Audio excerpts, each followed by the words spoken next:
What up, people? What's good? Salute. Yes, sir. Yo, what's good, everybody? Salute to the tribe. We're hip hop and comics and hip hop. We're a niche channel. We're a niche channel. And reserved for the best is super dope. I do sell comics. Check me out on Instagram at @6th_element_comic.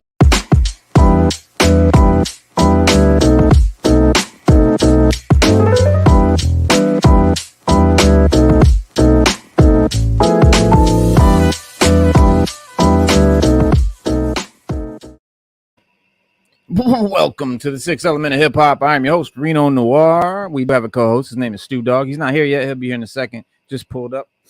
But everybody today, welcome, man. We got a cool show. We got a cool stuff to a couple of cool videos to show you. We've got the Sandman trailer, teaser. We've got the DC Infinite joint coming out, but there's a lot of cool shit. And I want to talk to y'all about Black Adam. Is he redeemable? Let's find out. Let's chop it up. But the Sandman teaser has arrived, and it's a dream come true. Neil Gaiman's critically acclaimed fantasy comic has been an industry favorite since it was published in 1989.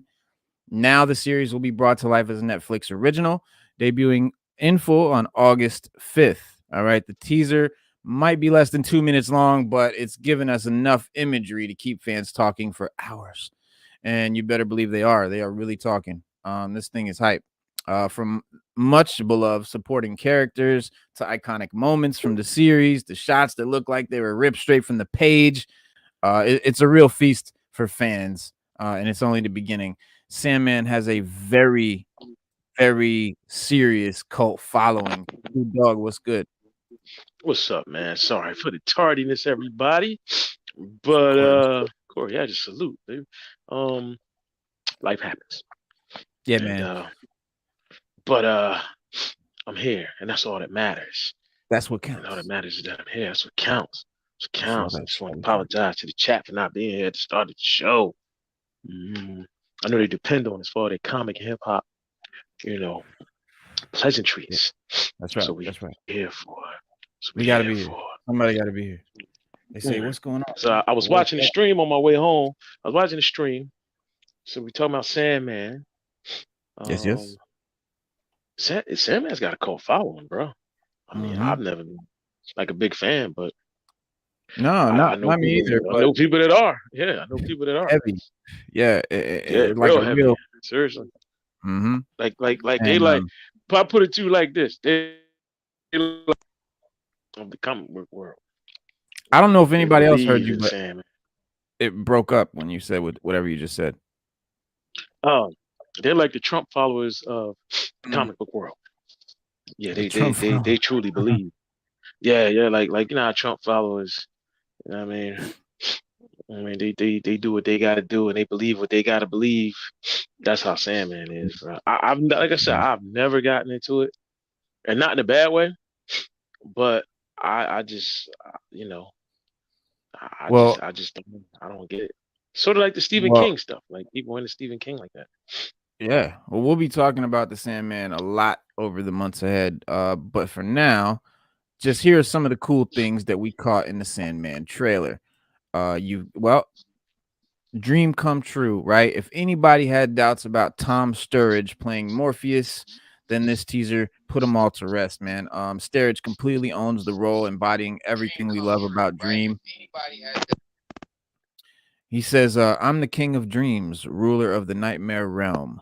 All right. Sturridge says, and when he says it, we can't help but believe it. In addition to his commanding voice, Sturridge captures the essence of Morpheus just in how he looks at the camera. I mean, he says so much with his eyes. Just check out the glare he gives while he's in captivity. And that isn't an actor. That is Morpheus, Lord of Dreaming. And like I said, like you said, Stu, I hadn't really got into Sandman personally, comic book wise, but I was so interested in it because, and before they were talking about a series or any of that, I was just so interested in it because I kept, every time anyone mentioned it, they were like, oh, like it's the shit. Like this shit is deep, and but I never got into it. I just couldn't get into it. I would flip through the comic and it'd be like, man, this is just, it's too much. You got to know what's going on. You really do. It's one of those. But I went to audible.com where I spend a lot of time listening to audiobooks, and they have a great Sandman audiobook series that will have you straight up addicted to uh Sandman, the characters, the storyline. I mean, it goes deep, and when I say deep, I mean the rabbit hole don't even begin to talk about it. But right now, man, let's break from this just for a second because I want to bring in my brother and my new niece. My man just had the baby. Well, his wife did, but he was there. And he wants to show her off, man, and I can't wait to see her. Look at the baby. What's going on, everybody? What's up, my brother? How we doing, everybody? So this is man. the newest edition. The little peanut. This is Morgan Jane Gamache. MJ. I love it. You got Masher, you gotta hold her head up, man. You gotta hold her head up. You gotta hold that head up, Masher. Is this your first one? This your first one? No, this is my second. My second. Oh, well, all right, well, you know, man. Listen, hey, you dropped my baby, daddy. Yeah, you gotta hold her head up, man. There you go. That's a little better. We feel better with that pose right there. That's the pose we want. Yeah, she keeps thinking I'm mommy. She keeps trying to well, give her some. Yeah. Give her some, give her some, Masher. Give her some, Give her some hairy teeth. Yeah, we just got done bottle feeding, man. So listen. Yeah, now she gonna grow up and be big and strong. Yeah, man. She's a little sad. That's the football hold. We call that the football hold. That's what men call the football hold. Yeah, hold it like a football. Yeah. We're happy. It's finally. We've been in the hospital all week, but she's looking good. We're finally home. So. Man. Oh, such a blessing. I don't know where your binky went. It looked like it fell right down there in front of you on the floor. Like maybe it went under your chair a little bit. I don't know. Yeah, they get rolled under the chair, which means that's all dirty now. We can't get that one. No. But yeah. Hold on, like a Simba right here. I'm trying to get her on camera. I got her head. Don't worry, I got her head. Yeah, all right, good. Oh. Yeah. Yes, she's a smart ass like her daddy. She likes to be funny. Come here, baby girl. Yeah, she's gorgeous, man. Congratulations, bro. She is. Congrats, man. That's always a blessing, man. That is always a blessing, man. Yeah, we had a rough week, but we're finally home. Yeah, she came a little early. A couple weeks early. Yeah, we weren't ready for it, but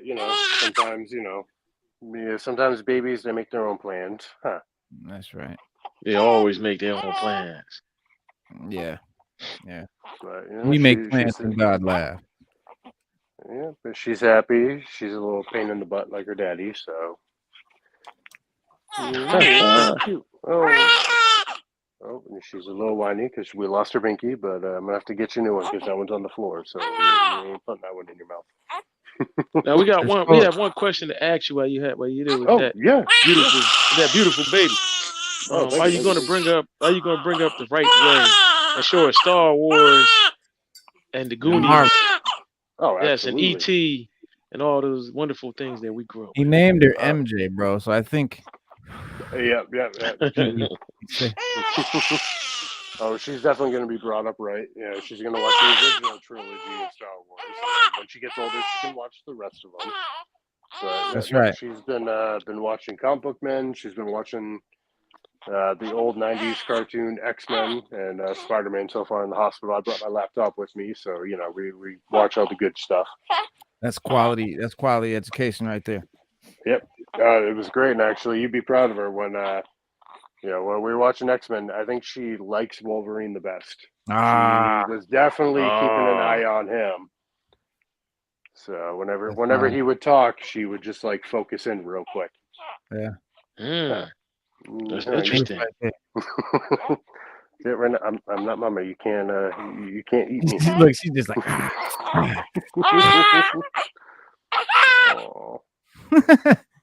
But she's gonna be raised right, and so far like we feel lucky. She's okay. She's we had some scares over the past couple of days, but she's she's good. She's home now, so we're happy to be home. Dude, she's so healthy, man. She just looks like she's just full of energy, man. Oh yeah, yep, absolutely. And she's a little peanut though. And you tell she's very little. She is.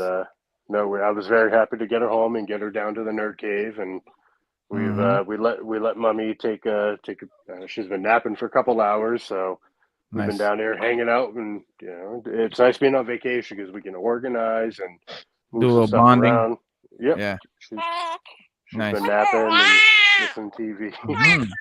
Oh. We'll get you into the binky. Relax. She wants her. She said, "It's my turn. Give me the mic, Pops." Yeah, it's like, Pop, what are you doing? You want to get a little close up? Let me see. Say hi.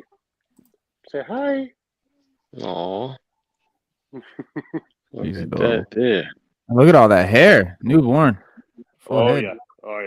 She was like my other daughter. Came out a full head of hair. Yeah, my son too. Whole lot of heartburn. Yeah, my son. Right. Yeah, my son was the same way. Yeah, I bet mom's having some real heartburn. They say when they have hair like that, the mom has a lot of heartburn. Yeah, like I don't really understand why. Yeah, I never heard that. Between Seriously? the two. I never heard that. Yeah, I've never heard that. Yeah, when a mom's pregnant and if she has a whole lot of heartburn, that means the baby's got a lot of hair.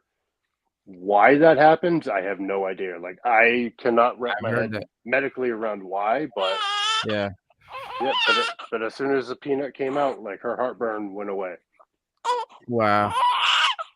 That's that's absolutely true. I don't know why. It doesn't make a lot of sense. But there's a lot of stuff like that.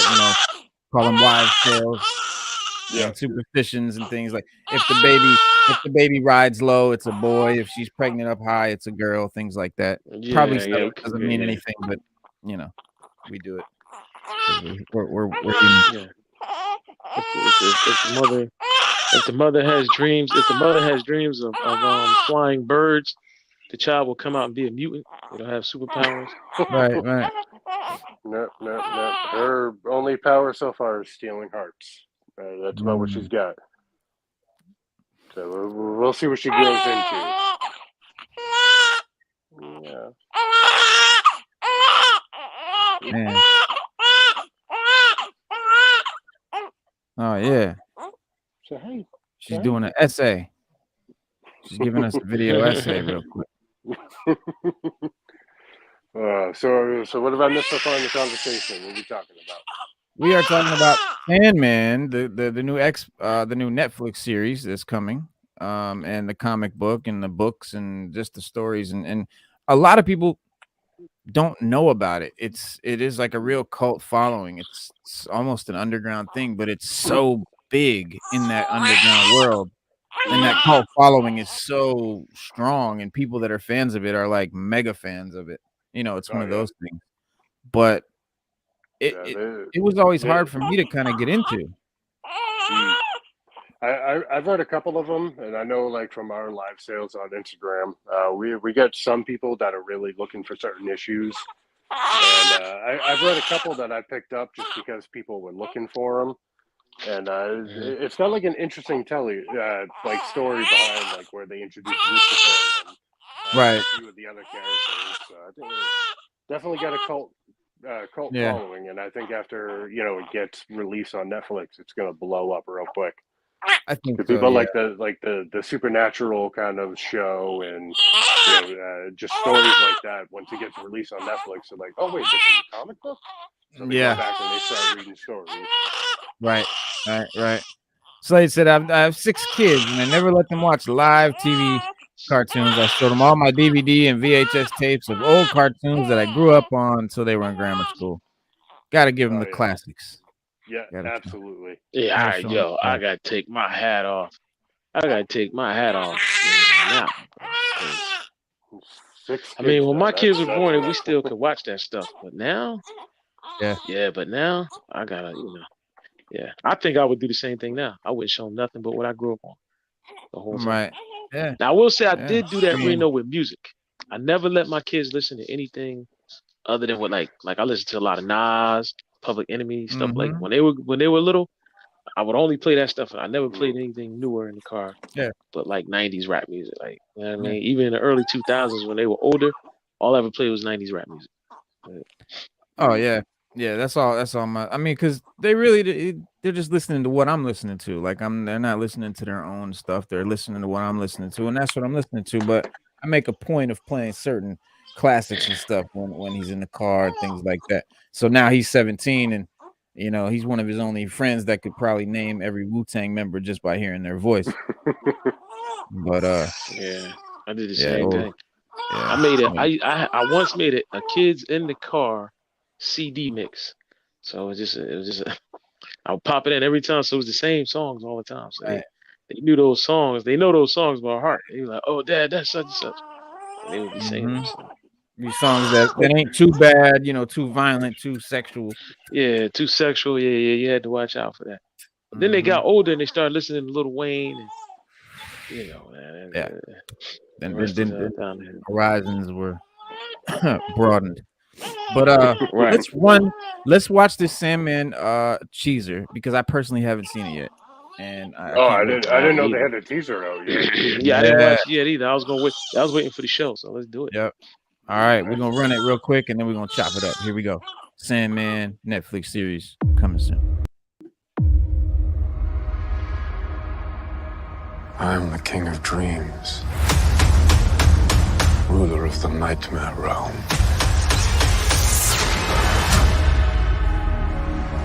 What are you doing here, Etty? He's coming, isn't he? Yeah. Morpheus, the Aneromancer. You know the Sandman. He's a fairy story, Etty. He's no fairy story. He's back. Good to know. What's he got in his hands? Open your hands now!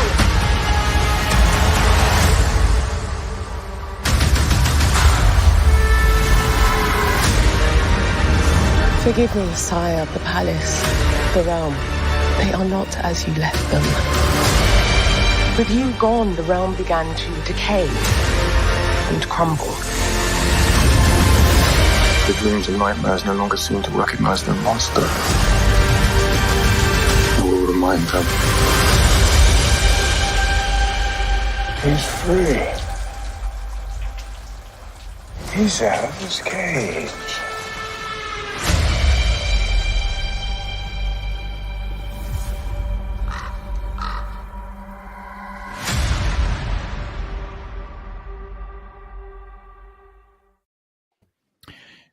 So that, by the way, looks awesome. What you saw really that main kid, the young kid with the no shirt on and the black hair, that's Sandman. That's Morpheus. He's the ruler of the dream world. And in the novel that I listened to, the audiobook, I got part of the way through it anyway.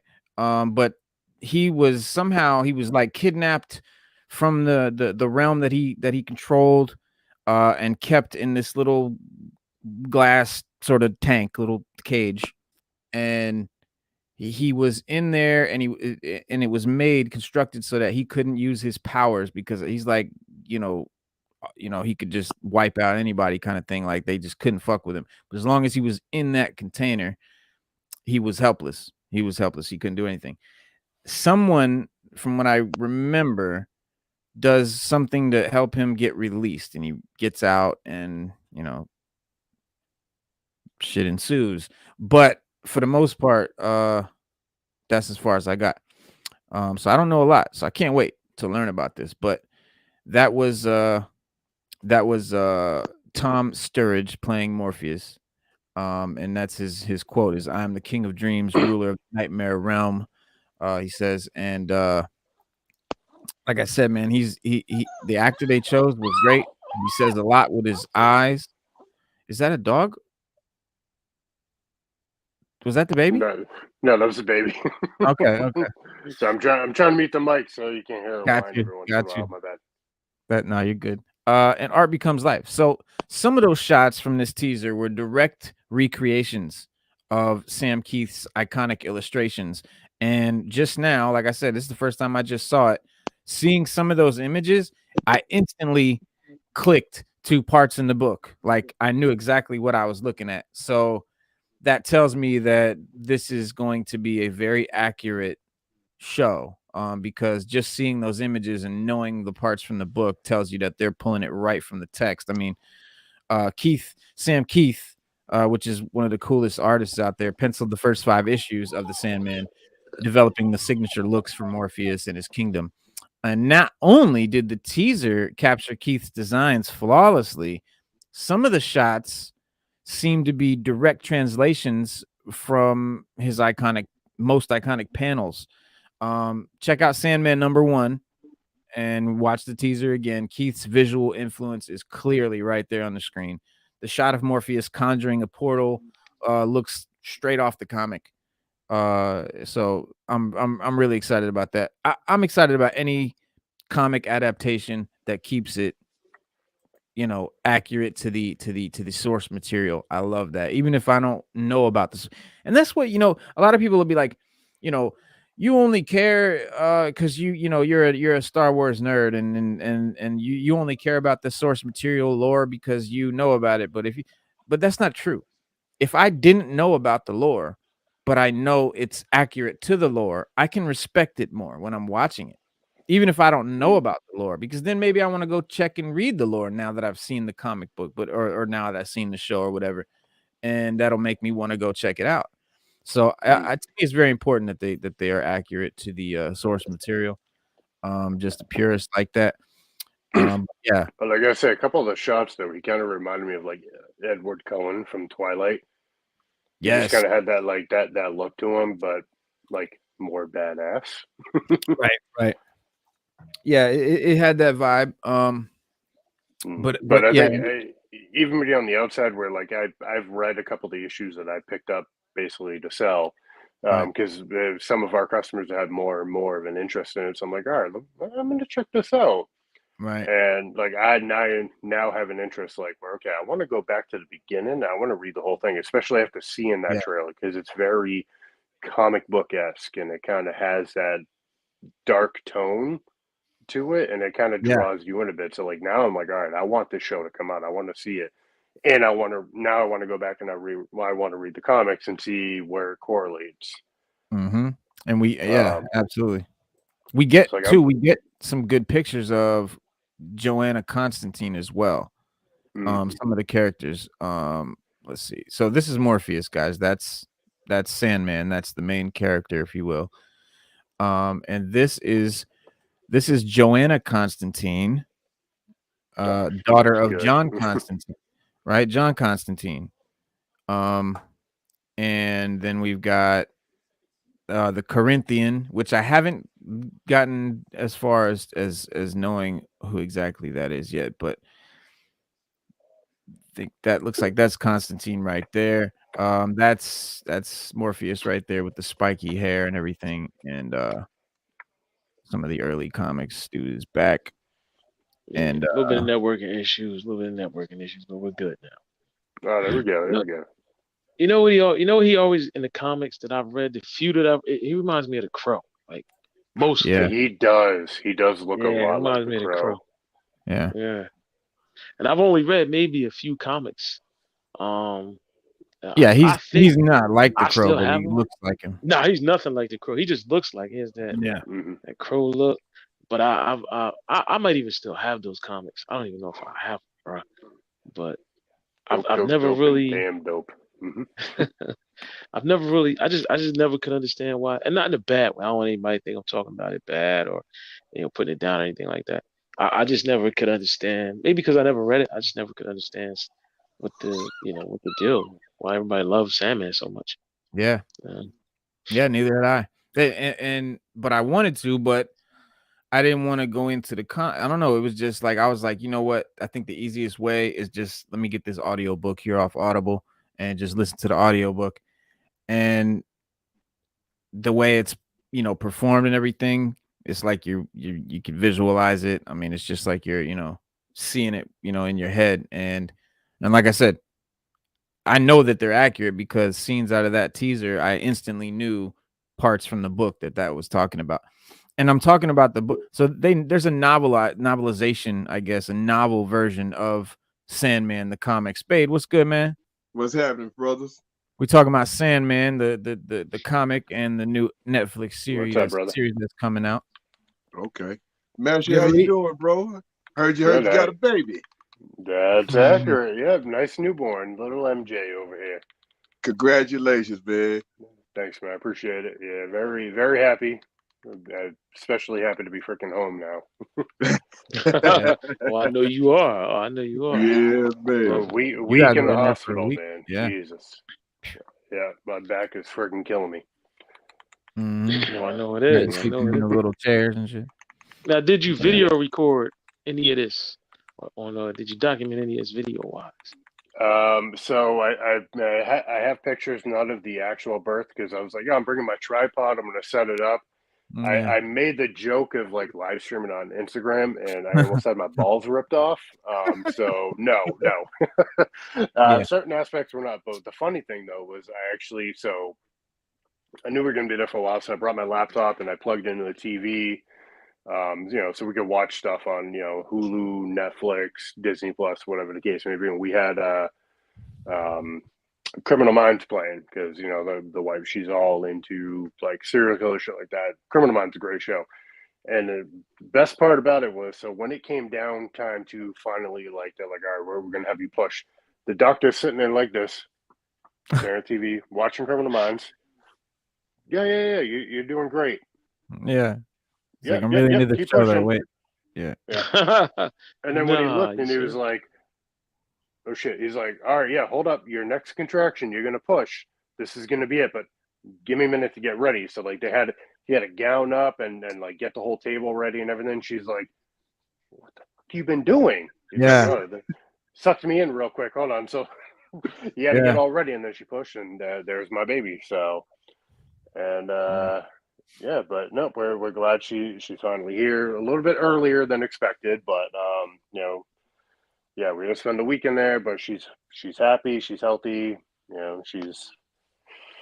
We're home, and we're thankful for that, man. That's good, man. That's real good. Yeah, that's real good. Yeah, I was worried, man. You had me worried, man, for a minute. But a couple of days, Reno was trying to get a hold of me, see how everything was doing, and he didn't hear from me. He's like, "Yo, I'm getting worried, man." Yeah, so, man. But that's family for you, man. I appreciate you being there for us, Reno. Always, bro. Always. Yeah, your niece is home, happy, healthy, little brat.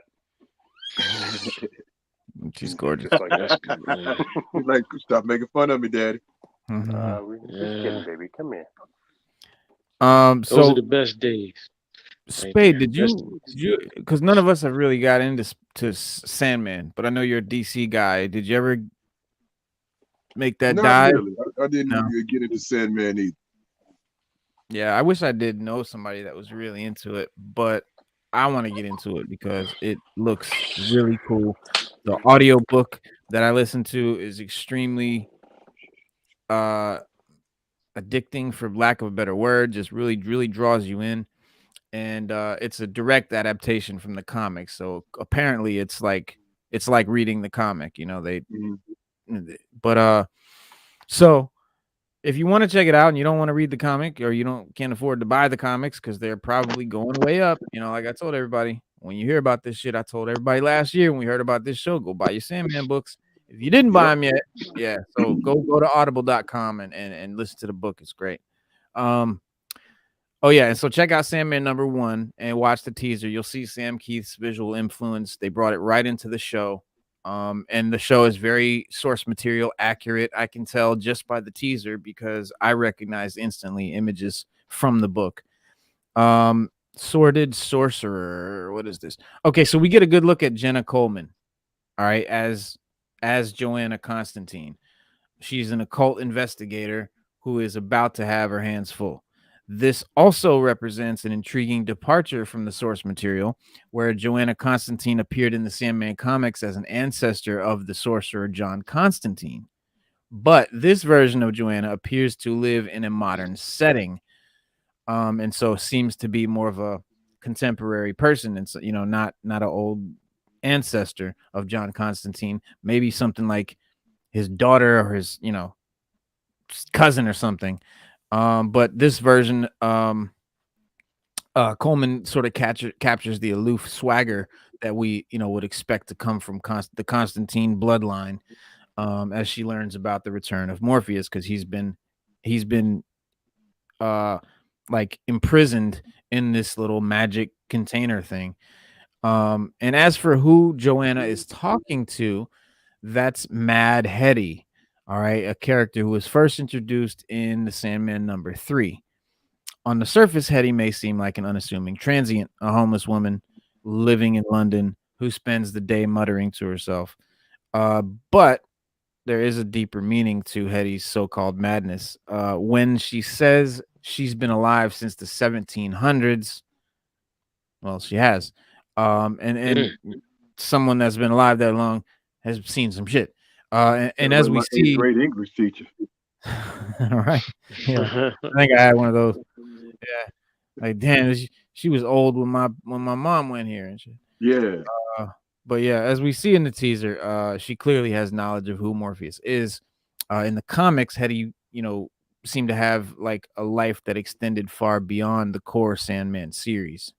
Almost like she was in parts of other, universes and stuff. But she also appeared in spin-off titles like Death, The High Cost of Living, The Dreaming in the Sandman universe, Books of Magic, as well as the original Hellblazer, which starred Joanna's trench-wearing relation, John Constantine. I think I have. Yeah, look at this.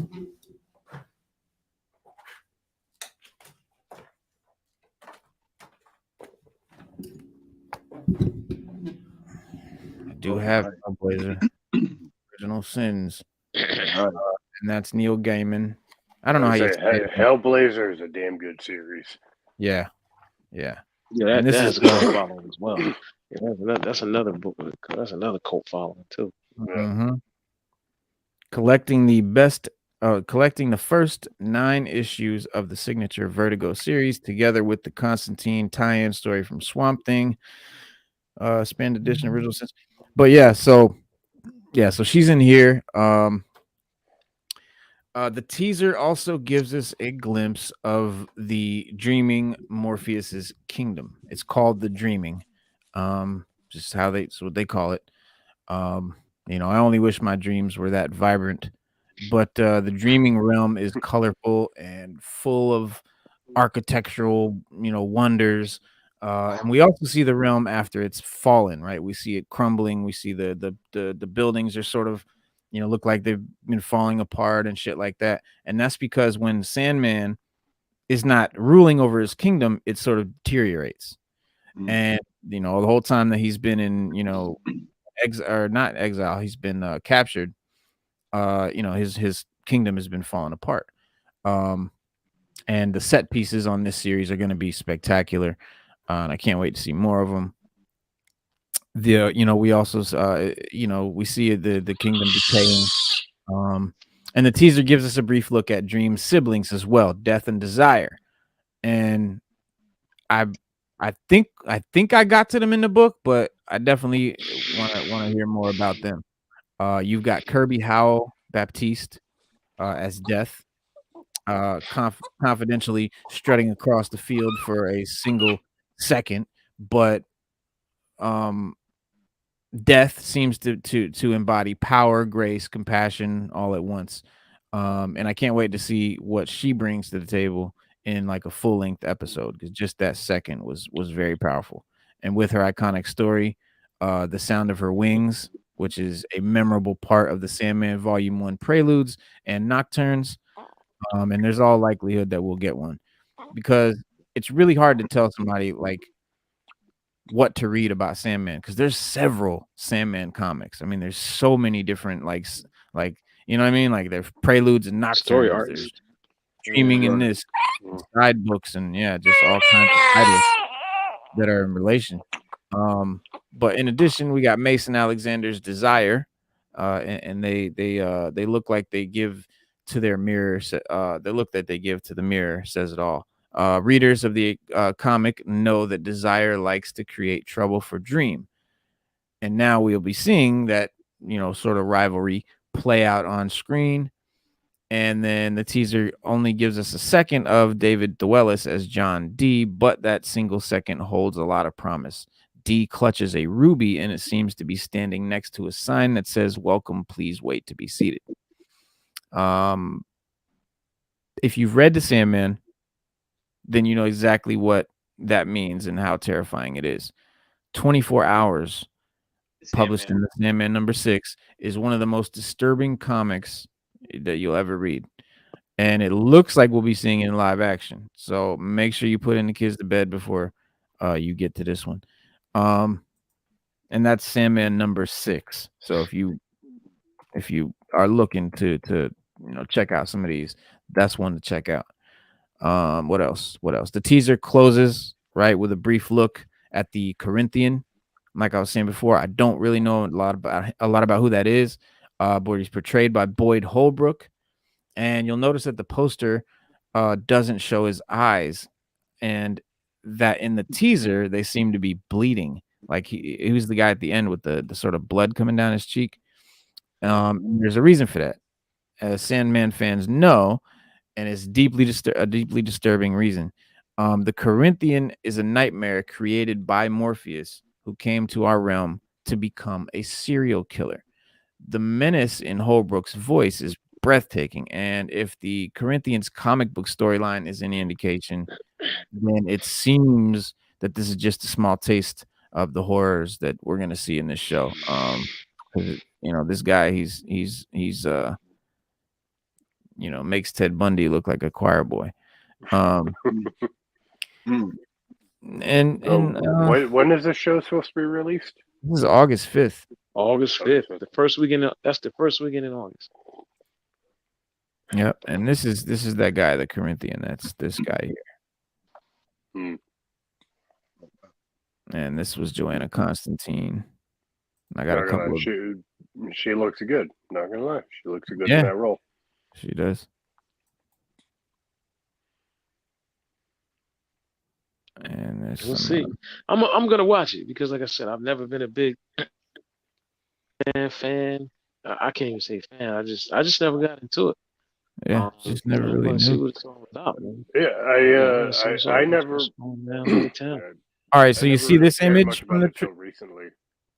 Yeah, me too. I mean, I don't know what it is that got my interest sparked in it last year, but something did, and I read that book, and then I heard the teaser or that they were going to do a series, but this image right here is straight out of the comic. You see this? Mm-hmm. Right there in the middle, you see the sort of creature. The head of that almost looks like Khonshu. It does. Similar. It does look like Khonshu, yeah. It's this head. You see him holding the mask? Yeah. So it's that sort of mask right there, and that's his face, and here it is right there in live action. So he's got like this big alien head. Cool recreation. But yeah, that's what I'm saying. Like they seem like they're. I think they did a really good job at that. Kind of sticking to source material. Yeah. And I would be, lax if I didn't mention that the Corinthian is currently starring in his own series, written by no less than James Tynion IV, and it's called The Sandman Universe: Nightmare Country. And I've heard great things. Well worth a look if you're interested in the character. And apparently it's very terrifyingly, horror awesome. And then you've got let's see. Let's end with something a bit lighter, shall we? I've never thought I would be so excited about seeing a bird, but Matthew the Raven is no ordinary avian, and he has fascinating ties to another DC comic series. And that is this guy. So I think we see him right there talking to Sandman. He's talking to the Raven. The Raven, nevermore. Nevermore, right. Matthew Cable was a government agent who hunted Swamp Thing during his earliest appearances.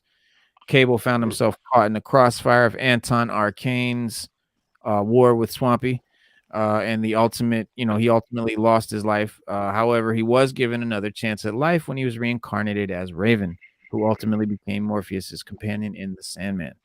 So if you've seen the 2019 DC TV series based on Swamp Thing, you might remember that actor Henderson Wade played Cable. And there were fans who wondered if we'd eventually be seeing him as the Raven. Well, it's not how they might have anticipated it, but Matthew's Raven form will soon make its way to the screen. Only this time he'll be embodied by comedian actor Patton Oswalt. Hopefully in the next trailer we'll hear. I'm not like super confident in that being a good idea, but yes, it is I see him. Yeah, I love Patton Oswalt and like the roles that he's played. I just don't see him in like a dark, serious kind of role. Yeah, like he's always been like that kind of comedic side character kind of thing. Yeah, like he was in Marvel's Agents of S.H.I.E.L.D. He was in Community, and a bunch of the other roles he's playing where he's just kind of that goofball kind of thing. And side note, not really like a dark, serious. I saw him in something recently. I forget what it was. But yeah, he's always like a comic relief, and maybe they will portray him as a comic relief. I've never been one for comic relief. It's like, why? I don't know. It doesn't always fit. Everything don't need a comic relief, but if that's what they're doing, because I don't know. He might listen. He's an actor, so maybe he'll be using his voice in a different way. Hopefully, he won't sound like Patton Oswalt, the comedian. I hope. Yeah. But we'll see. But that's what I love. We get certain people who can do that, who can be known for all this shit over here on the left, the comic relief, the oddball kind of thing, but then can shift over to the right and be more serious and dark, and that kind of really shows their actorial kind of skills, range. Where they can go from one to the left. Yeah, the range. Thank you. That's the word I was thinking of. I couldn't think of. Well, it's like Mark Hamill. Mark Hamill. He's Luke Skywalker. Now all of a sudden, he's the Joker on Batman. He skipped. I love him as a voice on regular show. Yeah, dude, he's my favorite Joker. But I don't know. He did a lot. Like, I don't know what else, but he's done a lot of. I can't think of what else he's done. Trickster in the Flash. Yep. Both in the original Flash series and he reprised it in the new one. Fucking fantastic in that. Yep. Yes, he did. And he was also Luke Skywalker. Yeah, that's right. I heard that. Yeah. If you guys also a hermit. He's also a hermit drinking. Green titty milk, walrus titty milk. Little insider note: if you guys don't watch Comic Book Men, I found out he actually used to sleep on the couch of Robert Englund, which is how he ended up with the audition for Luke Skywalker. Was because of Robert Englund. Wonder what Robert Englund was doing at that time. So he was there for an audition actually across the hall from Lucas Skywalker, and they from Lucasfilm, and they brought him across to actually have him try to audition for something, and the conversation came up about the role for the Star Wars movie. So he went back home where Mark Hamill was sleeping on his couch at that point in time. And was like, hey, so I just put in this audition. You should go try out. And then all of a sudden we get Mark Hamill as Luke Skywalker shortly after that. That's cool. If you guys watch that episode of Comic Book Men, Robert Englund explains it way better than I just did. Sorry. Yeah. I do. I don't watch it regularly, but I do watch the show sometimes. Yeah, there were a lot of Pacino supposed to play Han Solo. But he did. Can you imagine? Yeah, he didn't. He was filming what's that movie? He was stuck in the bank. He was stuck in that bank, and he was supposed to be a gay bank robber. Attica. I have it. Dog Day Afternoon. I have it on DVD. Dog Day Afternoon. I actually have that. It's good. It's a good movie too. It's a really good movie. It's a really good movie. Yeah. Classic. Yeah. Peace Herbert. Could you imagine? Peace Herbert. Could you imagine him being Han Solo? Nah, bro. Be like Michael Corleone and shit. Ah, man. Yeah, it's. And I just watched. I can't imagine nobody else is Han Solo, bro. I can't either, bro. I can't either. Harrison Ford is Han Solo, straight up. Yeah. I just watched the documentary on. They were talking about how they came up with Darth Vader's voice, about how they got James Earl Jones to do it, and that was real interesting. His voice, just not his body. Right, and that was because they said that in the making of it, if you watch it when they're filming it, the guy that played Darth Vader, he's 6'5". David Pro. So they said, they said when he played it, and you look at him talk, he's actually talking to the actors. Right. And there's a version where you hear his voice. Yeah. Yeah, and they showed him. I was watching. I was like, oh man. And so he thought that the reason why they came up with the James Earl Jones with the whole voice and all, because he said that when he was talking, they were actually going to put it out like that. Yeah. And he said when he was talking, he felt that the mask muffled his voice. Right. And that he thought that people couldn't really understand him. So they just came with the idea to do a voiceover. Lucas did, and then the rest is history. They got James Earl Jones to do it, and the rest is history, and that's the voice of Darth Vader. And you can't listen, like you can't get any better than that. Sometimes you just end up with people, and it's perfect. It's the way that you pictured it in your mind. Way. Yeah, like can you imagine Darth Vader would not be Darth Vader that we know him as? He wouldn't be the iconic. I don't think so, man. If it wasn't for James Earl Jones, straight up, no, he wouldn't be. Because imagine that actors have done voiceovers for big parts. Like if you go back and watch season 3 of The Flash, Tony Todd, who was Candyman, voices Zoom. Yes, nice. Yes. So Tony Todd as Eobard Thawne is a great idea. Yeah, The Flash, man. When they did Thawne, that was the greatest. I loved that the first 3 seasons, man. They were great. They were great. Oh yeah. Thawne's a great. I'm not gonna lie, not to go completely off topic, but so I brought like 20-something comics with me to the hospital. Read through them all. Luckily, there was a comic shop literally 3 minutes down around the corner from the hospital. So I went there, and I don't know if you guys watched The Boys, but I fucking love that show. And I'm like, all right, I want to read the comics. I know from being there before, they have the omnibuses of all of them. Oh, wow. So they have 6 omnibuses for the whole collection. I went down there, I bought the first one. I figured that would last me a couple of days, and that lasted me 1 day. So I went there the whole omnibus, the first one.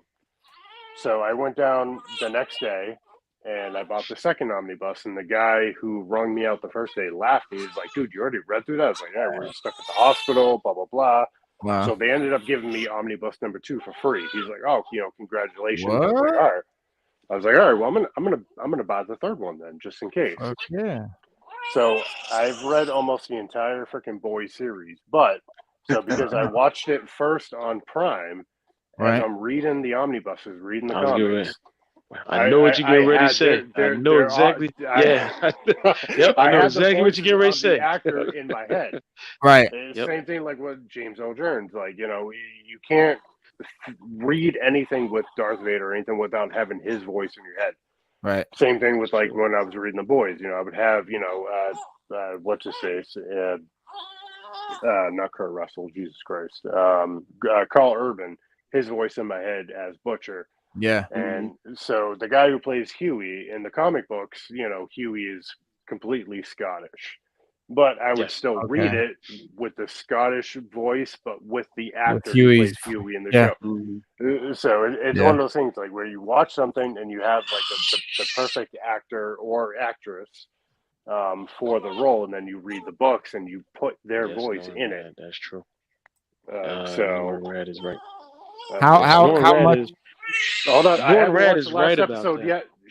I haven't watched the last episode. No, we're not going to tell you. No, we're just commenting on Norrin Rad said that they changed the storyline, which they did. I read the Boys comics. They changed. There's a lot they changed. I found that there's out. A whole lot. Week. Yeah, there's a whole lot. And not for a bad way, but I think they did it because that's very graphic. It's just I don't know how well it would translate over to TV. I can't believe they held anything back in this season right here. Well, you got to read the comics. Yeah, you got to read the comics. I'm surprised. Like, I'm not surprised. Seen episode 1, right? Changed. The TV don't even scratch the surface. No. Like, not gonna lie, like I have never read the N-word so much in my life as I have reading those books. And then, like, just so many other things that I'm like, I can't believe they actually like Prime read the comics and was like, yeah, we'll turn it into a TV show. Right. And I'm like, holy shit. Even I was like, fuck. Yeah. Like, I can't believe they did this. Yeah. And not gonna lie, like, I thought about Bro, you guys a lot while I was reading it. Yeah.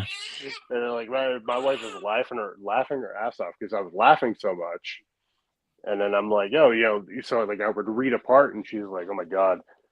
She's like, have your friends read this yet? I'm like, I don't know, but no, I read them. I read them a while back, but they are just like Lock and Key. It's like Lock and Key. It's the same thing. It's a lot of Lock and Key you watching the show that they don't put in the TV show. And I mean a lot. It's very graphic.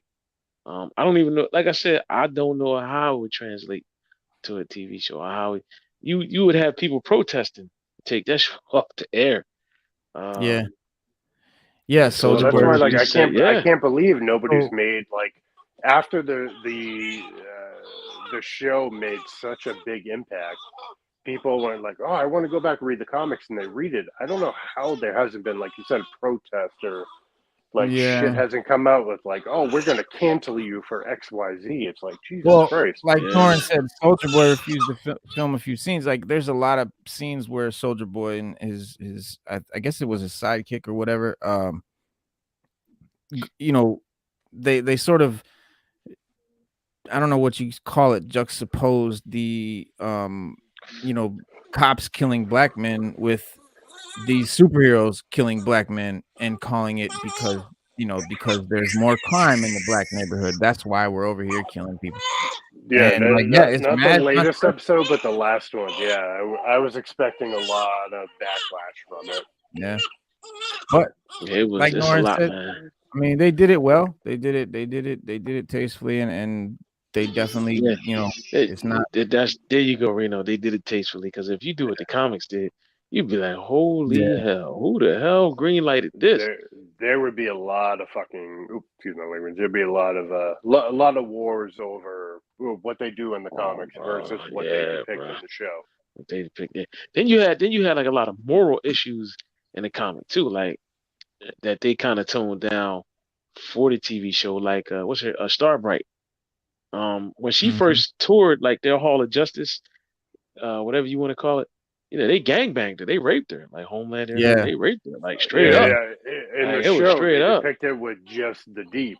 With just the Deep, right? Comics, like I was not in the comics.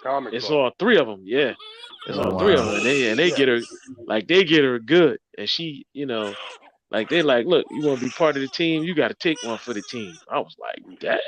Or in the comic version, you got to take 3 for the team. You got to take 3 for the team, yes, and all 3 of them got. But that's kind of like her focal point for getting stronger in the comic, towards the end, because she wants revenge on all 3 of them for that. And that's kind of like her driving force for becoming stronger, because she didn't like it, and then the whole time she's with him. Is Homelander, the Deep, and Noir that rape her? No, it's Homelander, Deep, and what's the fast dude name? Oh, okay. A-Train. Yeah, A-Train. All 3 of them. Because she hates him in the show, but they give it different reasons. But yeah, although she hated it. And I think you guys might look at it. So they. I guess the best way to put it, I noticed they race swapped like certain characters. Yes. And like A-Train in the comic books was white, but like and they gender swapped what's her name too? The Nazi dude, Stormfront, yeah. Made her Stormfront. That was completely different in the comics than it was in the show in like a weird way. Yeah. Sorry. Yeah, I haven't gotten to the comics yet, but I've definitely been watching the show. I definitely would. It's like I love like when I've read through the comics, like they pulled this in the show. Man. Holy fuck! Like, got a burp, man. Some of the things that You got a burp. I know, but I left the rag upstairs. Uh-oh. All right, come here. You had to fucking at you about it. You want to puke? You want to puke on me in front of everybody on YouTube?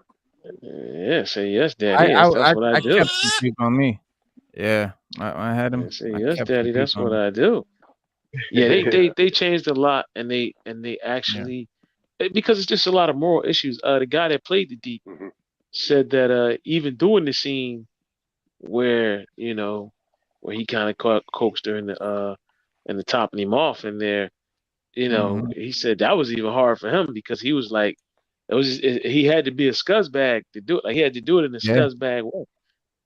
Another scene that they put in there that I thought that it didn't hit you as hard as the comics, but it's kind of like was when Homelander's in the plane and he kills the pilots. Yeah, and the comic it's way more. You look at Homelander as a straight scuzz bag. After that, you'd be like, yo, he's a real d-hole and a scuzz bag mixed into one. Like in this latest season, he is beyond an asshole. Like he becomes a real fucking. What's sad is the actor himself. I love him in the show Banshee. I don't know if you guys ever saw that. Oh yeah, I did on but Cinema. Like the actor himself is phenomenal. Like I really love him, but he does play a skis bag pretty well. Yeah, bro. I mean, the shrinking man shrinks down and goes inside the dude's dick hole, and dude! Oh my god! Sneezes and explodes the guy on the show, and they show it graphically. Like they show the penis, and they show him real small, and he crawls. They show him crawling inside the hole, and like it's graphic as fuck. So if they're watering it down, I can't imagine what the comic is like. Cause damn. The comic brings up a lot of moral issues, a lot of just savagery on the part of the superheroes. They are vain, greedy, savage, disrespectful as hell. And just straight up, they have especially Homelander. He is at the top of he's at the top. He has no morals, no values. No anything. He just don't care. Figures out in this season. He figures out, I was born and raised.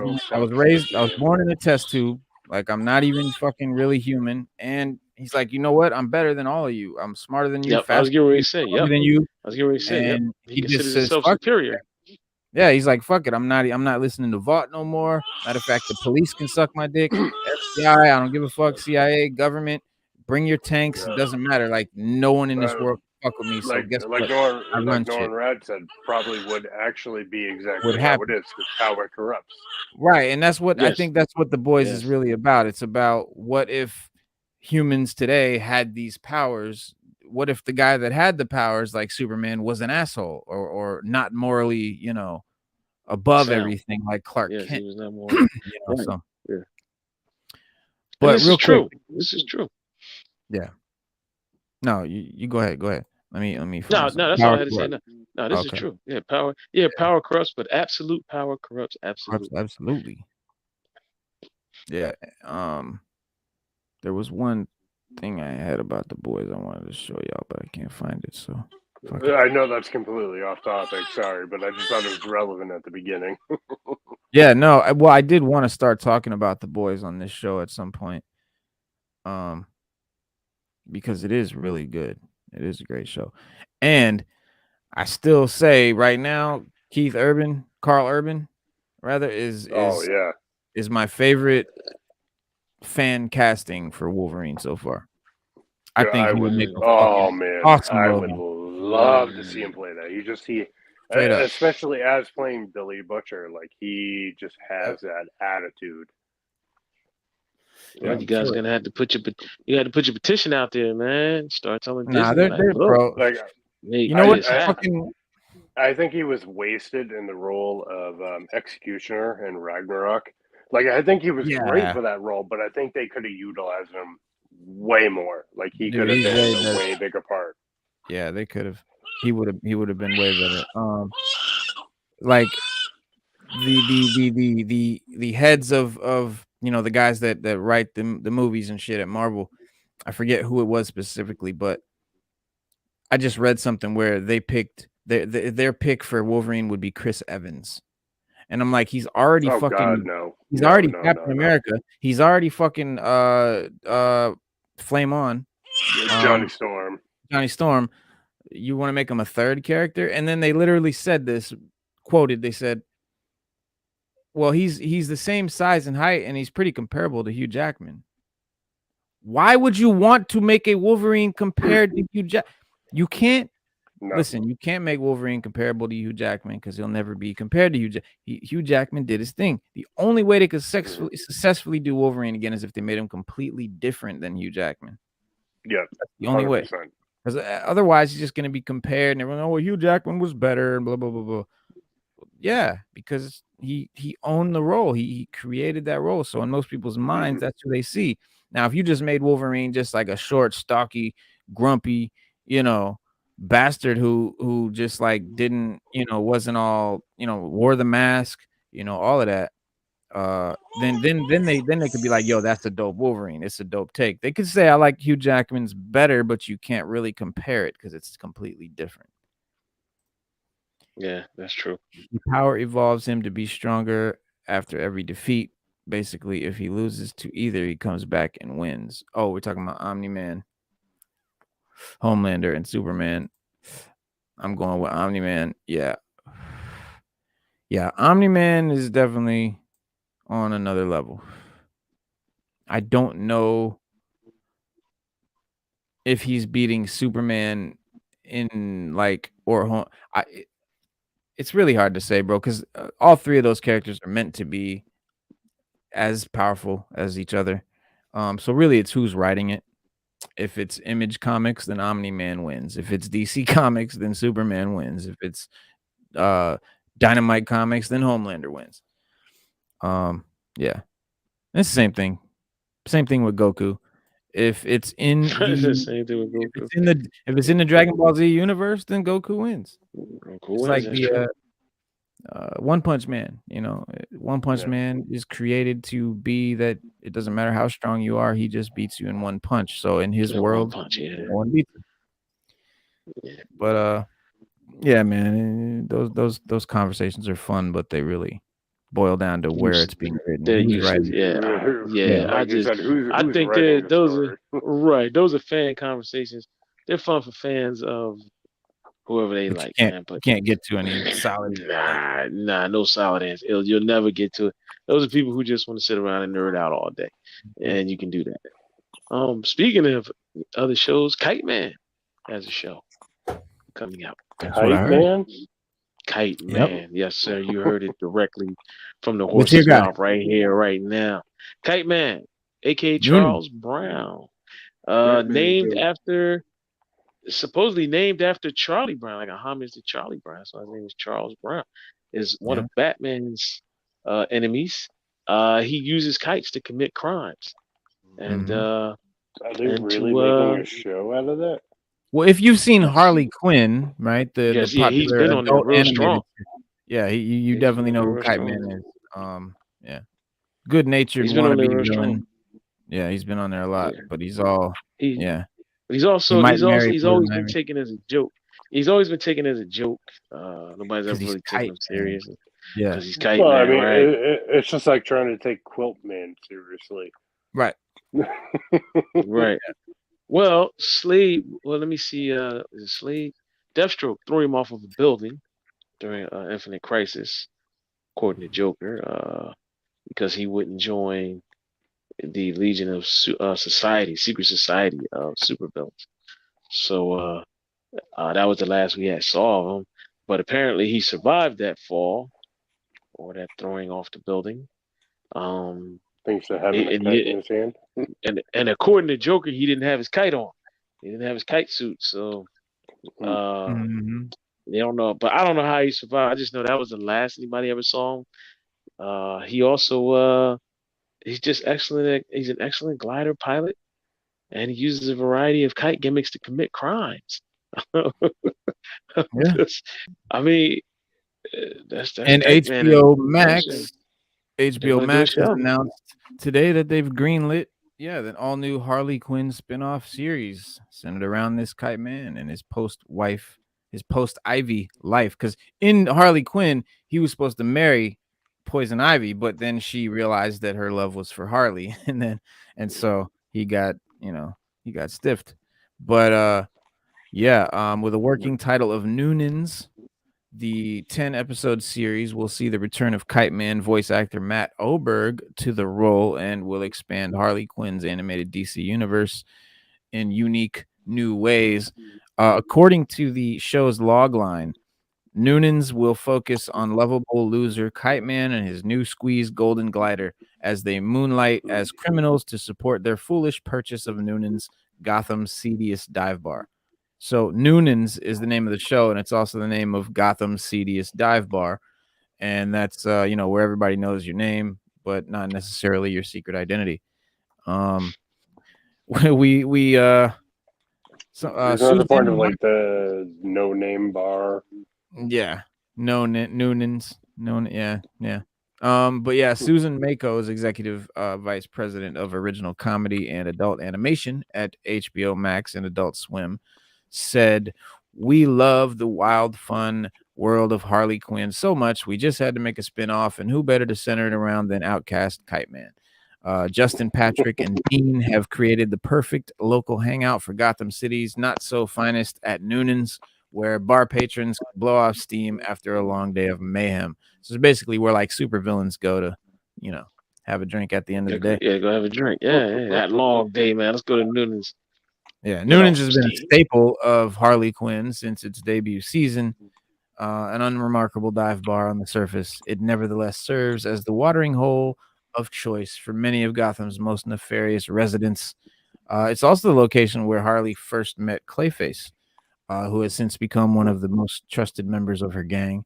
And as for how the always opinionated Harley Quinn feels about the bar's new owner, her official Twitter made it clear. She says, "Well, shit, now I got to find a new hangout." Yeah. Based on the characters from DC, Noonan's is an executive produced by Justin Halpern, Patrick Schumacher, Dean Laurie, and Kaylee Kuko.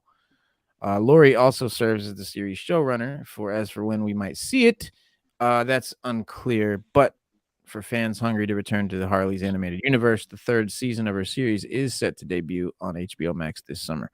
Might be going right now. But what do you guys think?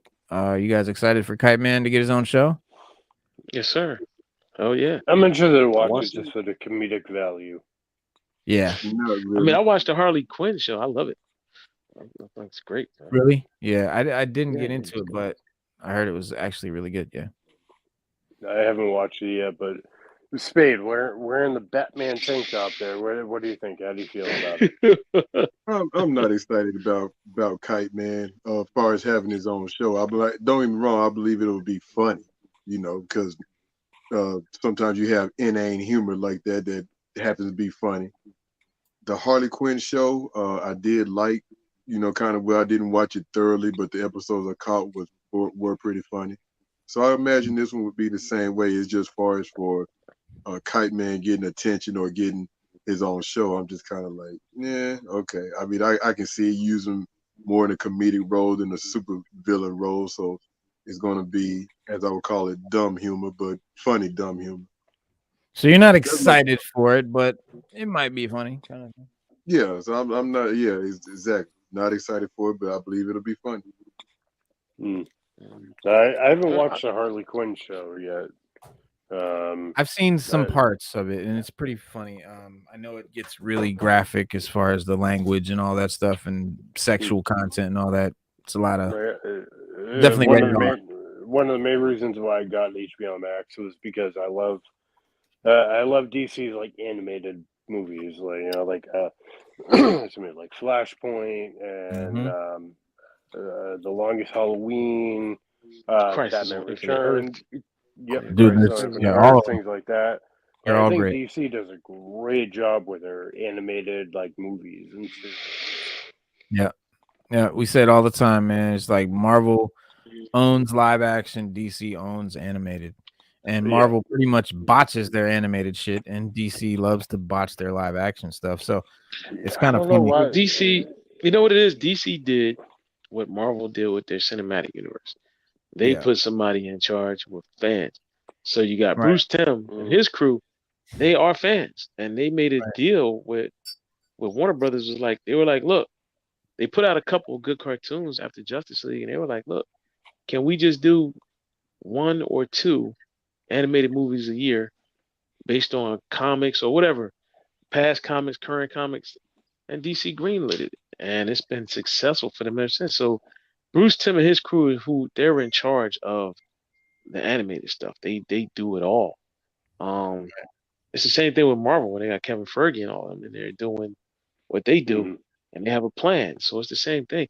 So if DC would just do the same thing with their movies, just put somebody in charge who's got a plan, and let's keep it moving. They have to get away from Warner Brothers for their live action movie. It's about getting the right person in the right position who actually gives a shit about the characters or source materials. Right. Yes. And George Lucas said that when he first made episodes 1, 2, and 3. Those are his exact words. He said you gotta care about it. You got this is your life. Like you're gonna live, eat, and breathe this for the next 2 years, especially if you're writing it. Well, it's like with Batman versus Superman, for instance. I know that's a polarizing movie for most. I happen to love that movie because I love it too. At least 3 different storylines that I could identify when I watched that movie. 3 different, stories, books, or whatever that I read when I watched the movie. So it made it very enjoyable for me. And if somebody doesn't read, I think, or they don't know where the inspiration came from, they're not going to enjoy it as much. And don't get me wrong, I'm not discrediting what y'all are saying because you're right. When you have somebody in charge that cares about the product, like, oh, we need to make this movie, but you keep this in the source material. We need to make this movie, but you put this part in it, follow this storyline right here, and people will, generally love it. But when you get something where it's like so convoluted, like how, and you get somebody like Joss Whedon that just completely destroyed Justice League like that, then it's like it's no good. People gonna crap all over it because they're like, well, this movie was all over the place. Yeah, because you haven't a director that's all over the place. Right. Yeah. No. I mean, obviously DC has great material. It's just for some reason their animated stuff is just way better than their live action stuff. Whatever the reason might be. I told you why you got part of the Bruce book. Timm. Got Bruce Timm. But they're able to, cross over and tap into that part. Like Jeff Johns might be executive producer on, or at the time on some of the, animated films. So they have access to what's written, and like, oh, we can use this in this film. We can use that. Change it up just a little bit, but it's still the source material. Versus in the studios, you have to go through studio rights and all that bullshit. Yeah. Well, Nor and Rad, a lot of people are feeling like this last Marvel phase was all over the place and didn't seem to have direction and all. But you got to remember that's because COVID delayed shit and had shit coming out in the wrong order, had shit, not coming out late. That's why this phase seems like it doesn't make sense. But Feige's plan for phase 5 and the way this phase should have went is fucking tight and spot on. And phase 5 is going to be dope. We just had a couple of hiccups in the beginning of this one because of COVID. It wasn't because of Feige. It wasn't because of, people doing this or that. It was just because the way shit came out, it just came out because of quarantine, in a fucked up order.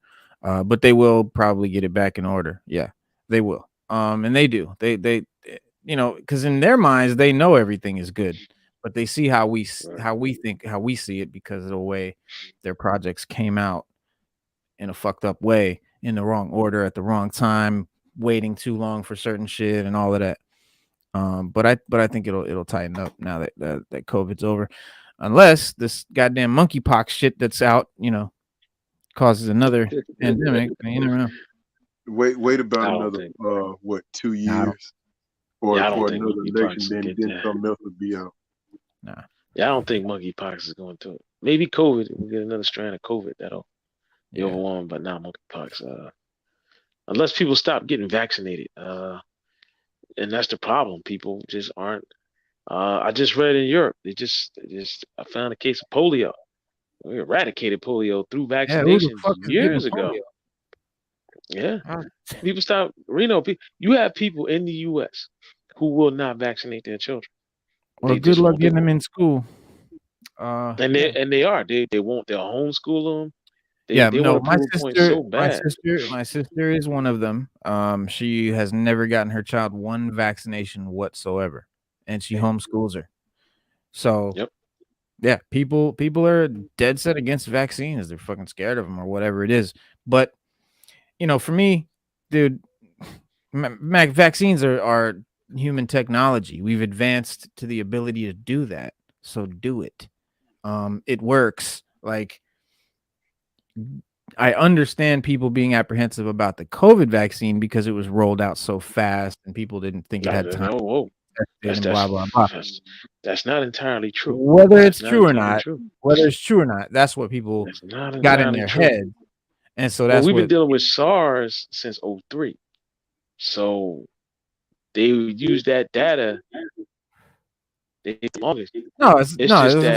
Whether it's true or not, I'm just saying that's why people have an issue with the COVID vaccine, and I understand them if they thought that was the case. It's RNA sequencing. That's the other issue people have with it. Yeah, it's using RNA sequencing.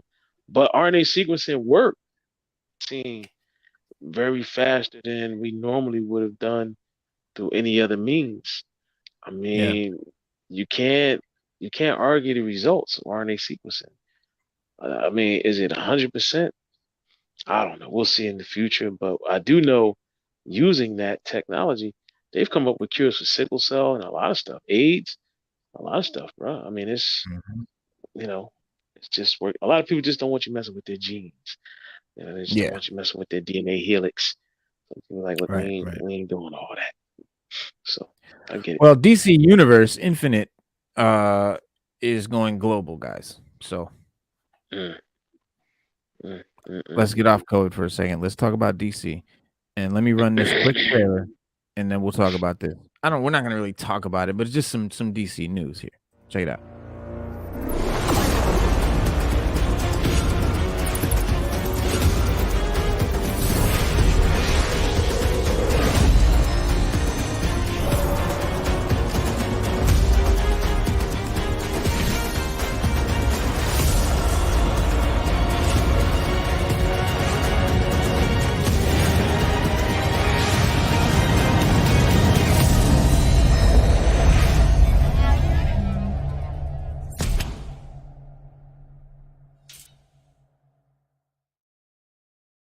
So yeah, that's DC Universe Infinite. What do you call it? It's going global. So DC today announced that its premium digital comic subscription service has launched in Canada and will soon be available in the United Kingdom, Australia, New Zealand, Brazil, and Mexico.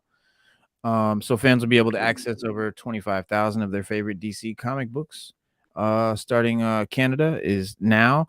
Australia is March 29th. New Zealand's March 29th. United Kingdom will be April 28th. And Brazil and Mexico in the summer of 2022 sometime. It is DC. It's like Comixology for DC. It's just where you go on and read Infinite or digital comics, DC digital comics and shit. Okay. Well, hopefully it's a success. Normally when they start digital I don't know, man. They Comixology is probably it's probably one of the longest running ones. But normally they'll start these little digital things and then they don't take off and then they cancel them and you're like, whoa, I spent all this money, and that's that's my only thing with it. I haven't had any cancel on me. Comixology is the only one I really mess with, but I don't buy comics on it. What it is they have something called Comixology Unlimited. You pay like whatever it is, I don't know, $6 or $8 a month, whatever, and then you can read all the, unlimited titles that you want. And most of the comics are on the unlimited, free to read program, whatever it is. There are some comics, like when a comic just first comes out, you'll have to pay for it. But after, like, I don't know how, maybe after the next issue or two come out, then you can read them for free or whatever it is. But yeah, I mean, buying anything digitally is always a risk.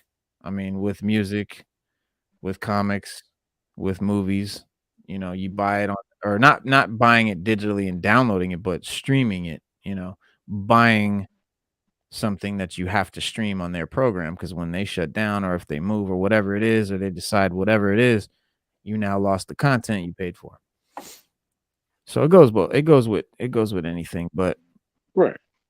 I haven't seen them. Yeah. Like Marvel changed their thing, but you were still able to access your books when they changed it. DC changed from their DC.com site to HBO Max, but you could still access everything you had on their previous one. So I'm sure they keep the same thing with the comics. Oh, okay. I mean, I think digital comic subscriptions are good. It gives you the ability to read something on the go, especially a newer comic. If you had a right subscription. And if Yeah. you don't have time to go to the LCS, you can pull it up on your phones. But it's a conflict because comic shops hate digital comic subscriptions. Hate them. Yeah, they hate them. They don't promote them. They don't talk about them good. And you can see why, because that doesn't bring people in to buy comics, which is what they want. No. Shout out to Marvelous Monthly. What'd you say, Spade? I said I hate digital comic subscription. Yeah. The only thing is, I gotta fuck with them, because there's a lot of comics that I either can't afford, want to read. Maybe there's a whole run of some books that I want to read. You can't beat it, because otherwise there's comics I'll never get to read if I don't read them digitally, because I'll never get a physical copy of it. Right? I mean, I can understand that, but like, I'm gonna speak for myself. In modern times, modern books now, especially with DC, if I get a run, most likely the graphic novel's coming out. So if I want to read the whole story, I can grab that, and I can read. But you're only gonna get 4 issues per graphic novel. They're like $16 each. And if the thing's 30 issues long and you're buying a whole bunch of those, so then you got to wait for the Omni. But I mean, yeah, there are ways, but everything doesn't come out on graphic novel. And sometimes I'm talking about, like, say you want to read the first appearance of Batman. If you don't have you got to read it digitally. So I'll let you get a reprint. If you get if they made a reprint for it, right? So that's what I'm saying. There's some books they didn't make a reprint for. There's some books that it's just a big long run, and maybe you don't want to buy the omnibus for $150, or maybe you don't want to buy every single issue or something like that. I don't advocate digital comics as like the way to read comics by any means. There's nothing that replaces the physical book, the physical comic experience. So no, it is not ever, in my opinion, going to be a replacement for physical books, but it has its sort of merits. There's sort of reasons, like Stu said, maybe I'm out somewhere and I got my phone. I don't have my comics with me, but I got to read some books. I can pull them up on the phone, whatever it is. But for me, it's just a way to read books that I either couldn't afford, or there was a large amount of them that I didn't want to have to buy every. Maybe it's just to see if I'm interested enough in a series to go buy it. And everybody has their reasons. And I'm like I said, and those are valid. I'm definitely not discrediting that. But what happens if you have your phone and your tablet, you drop it and break it? What happens if you lose power, or somebody? That's just your device. Whatever, That's just the device. And that's the thing. Also, I don't buy the digital comics and download them. There's like I said, they have Comics Unlimited where you can read the comic. It's kind of like a library. You check it out, you read it, you put it back. Because I've seen that. I've experienced Comixology before too, and I'm like, all right. And like you said, for the points that you stated, most people are like that, so I do agree with that. But as far as for me, I can't do that. I have to have literally a physical copy. Even if it's something that something that, like you said, might be hard to get, or I don't have a couple of $1,000 to spend on it, I just can't sit there and read it on no screen. I can't do it. It takes getting used to, I'll admit. It's kind of weird, but when I got into it, it was like I wanted to get into reading comics. Like I hadn't touched comics in decades, since I was, 14. And for something just made me want to read comics again. And I wasn't concerned with collecting them. I hadn't bought any of these yet. I had just wanted to read them. And so I found I think it was the Marvel website. It wasn't Comixology. It was like the Marvel website, and they've got digital comics on there. Reading those digital comics got me sort of like in the fever of it again, and that's when I went out and started buying or ordering the physical books. Sparked my interest, and then like certain books that I was like really digging in the digital, I bought them. I bought the physical copy of it. I think digital comics are good, like I said, to sample a comic or find out. But as far as this is just how you read comics, and I know there are people that's just how they read comics digitally. Yeah. I can't feel you on that. Like that, I could never get, just as a way to read comics, no. But it has I can't. There's reasons. Yeah. Yeah, I can't go totally digital. I can't. I'm sorry. Nah, nothing against anybody that does. More power to you. But yeah, I need sometimes I might want to go back. I just need to feel of the comic, man. Yeah. Just to see it, read it, get some good light, read the joint. Yeah. Yeah. I picked up a couple of old school Superman comics today for like $2 and $3. I mean, they're not in a terrible shape either. They're pretty good shape. They're just like, filler books or whatever. And I was like you said about the older books, I was like, every place don't carry older books like that, and I get that too. And you right about that. And I was like, luckily I found these, and I know where to go to get them. But if I want my old school fix, I'm like, go to this place and find me some shit. Yep. Well, speaking of some old comics, look at that. That's classic. That's the Marvel family, and the Mighty Marvels joined forces, and there's Black Adam for the first time right there. Look at him throwing rocks at him. That was that right there. It's crazy that you pulled it up. That is, I think that comic, I think that's the last appearance of Black Adam before they rebooted him, kind of like, because he's been kind of rebooted like 3 times. With this, I don't know, with this new movie iteration, this is like another reboot of the character, so we're gonna see where it goes, with this. The biggest problem they have with him, the biggest problem they have with him in the comics now is that his origin for this new 52, is that he killed his nephew in order to gain the power of Black Adam, and nobody knows that but him. He's the only one that knows.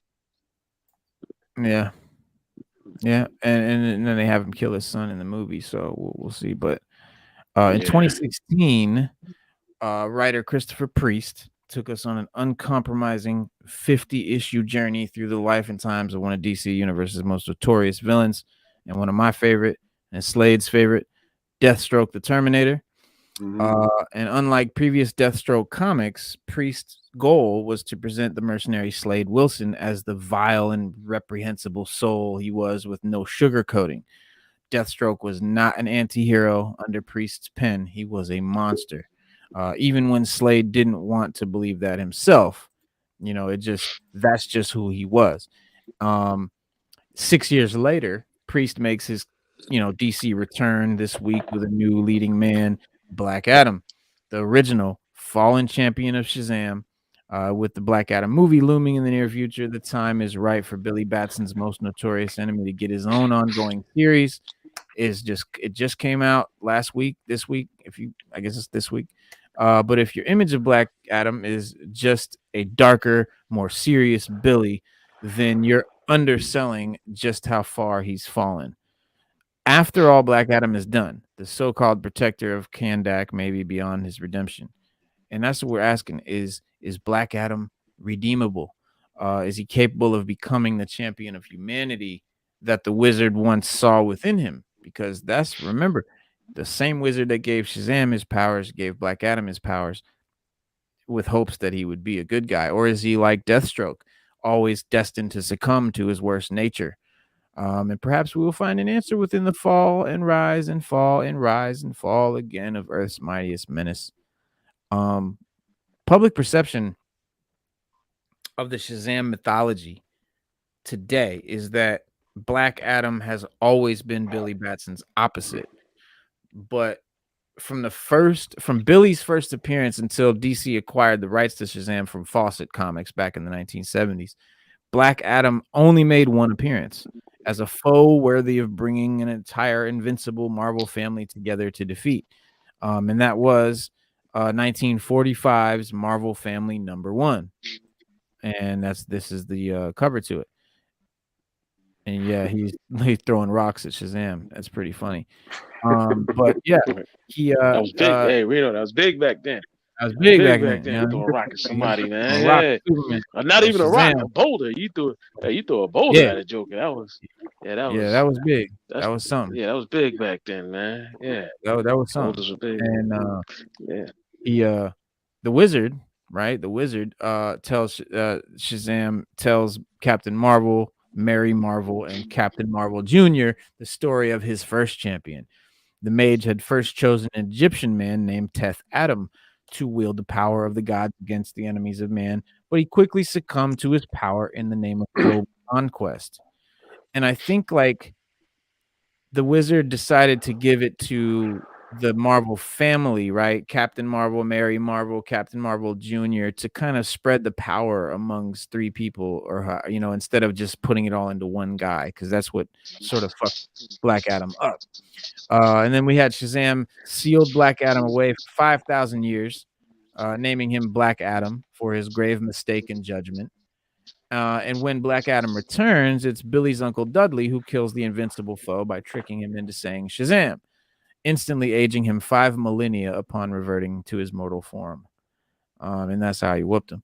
But I think like the name Black Adam is kind of derogatory in a way, because back then, like, to say black meant bad, right? A black Adam was, you're the mistake, you're Black Adam, you're not just Adam anymore, you're Black Adam. And I think that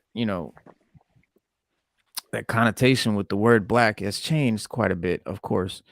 And so do you like akin that to like racism kind of thing?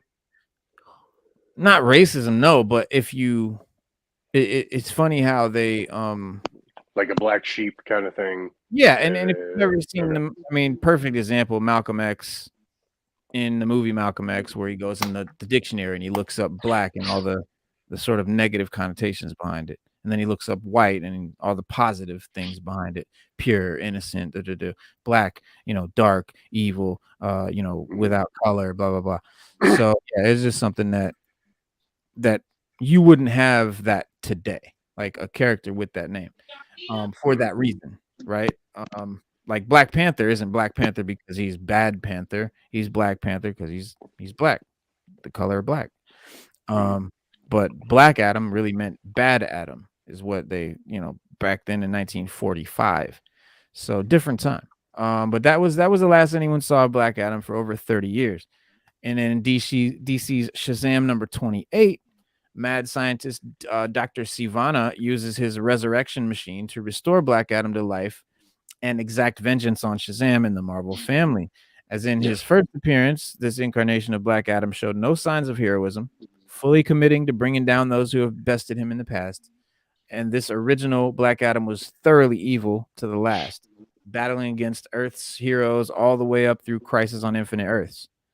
And clearly for Black Adam, he was envisioned by the creators, to be there was never a thought of redemption at all, No. He's also had his powers a lot longer than Billy Batson.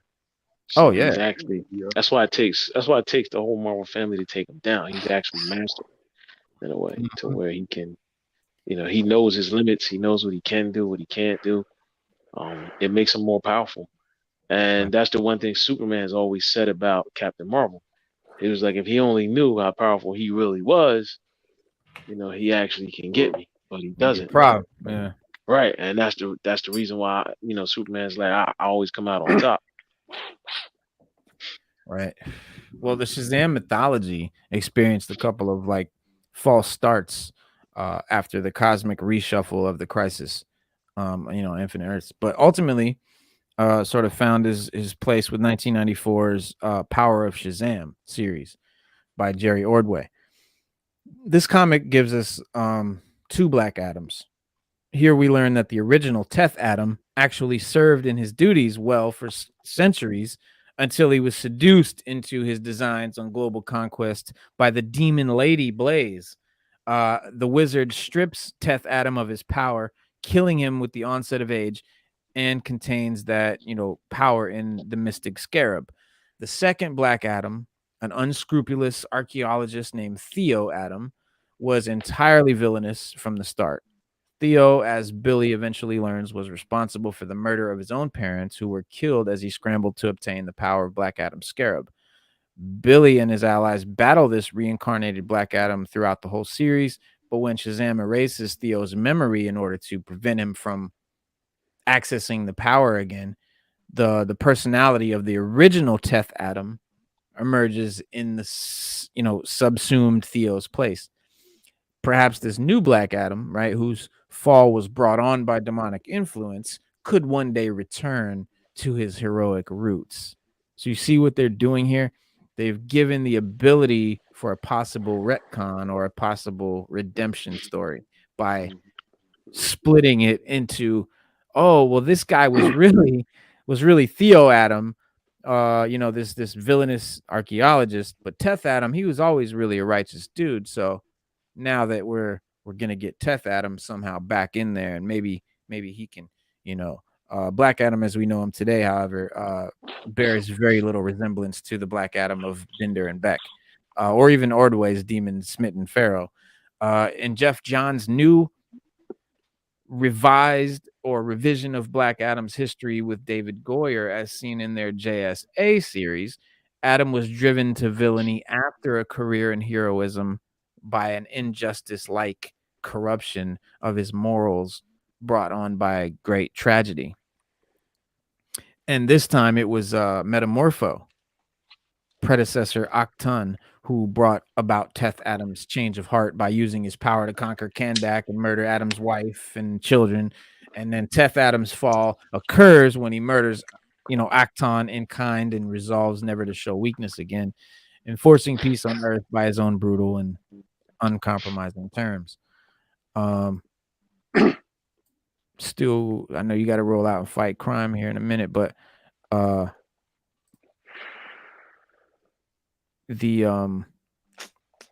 just to sort of wrap this up, in the mind of this Black Adam that we now, the one we best now know, he never fell at all, right? The severe justice without mercy he enforces upon his people is what he believes is necessary for them to prosper in peace. Now reincarnated, and after a brief stint with the Justice Society of America, this Black Adam returns to his people to rule them as he once did in millennia past, changed ever so slightly in the name of good taste from Egypt to the fictional Middle Eastern nation of Kandak. Among his people, Black Adam was so powerful that no one could really do much to stop him, nor was it clear whether stopping him was even the right thing to do. But in a reversal of Ordway's history, this Black Adam was influenced by a lover to lean towards mercy and charity for his people. It's like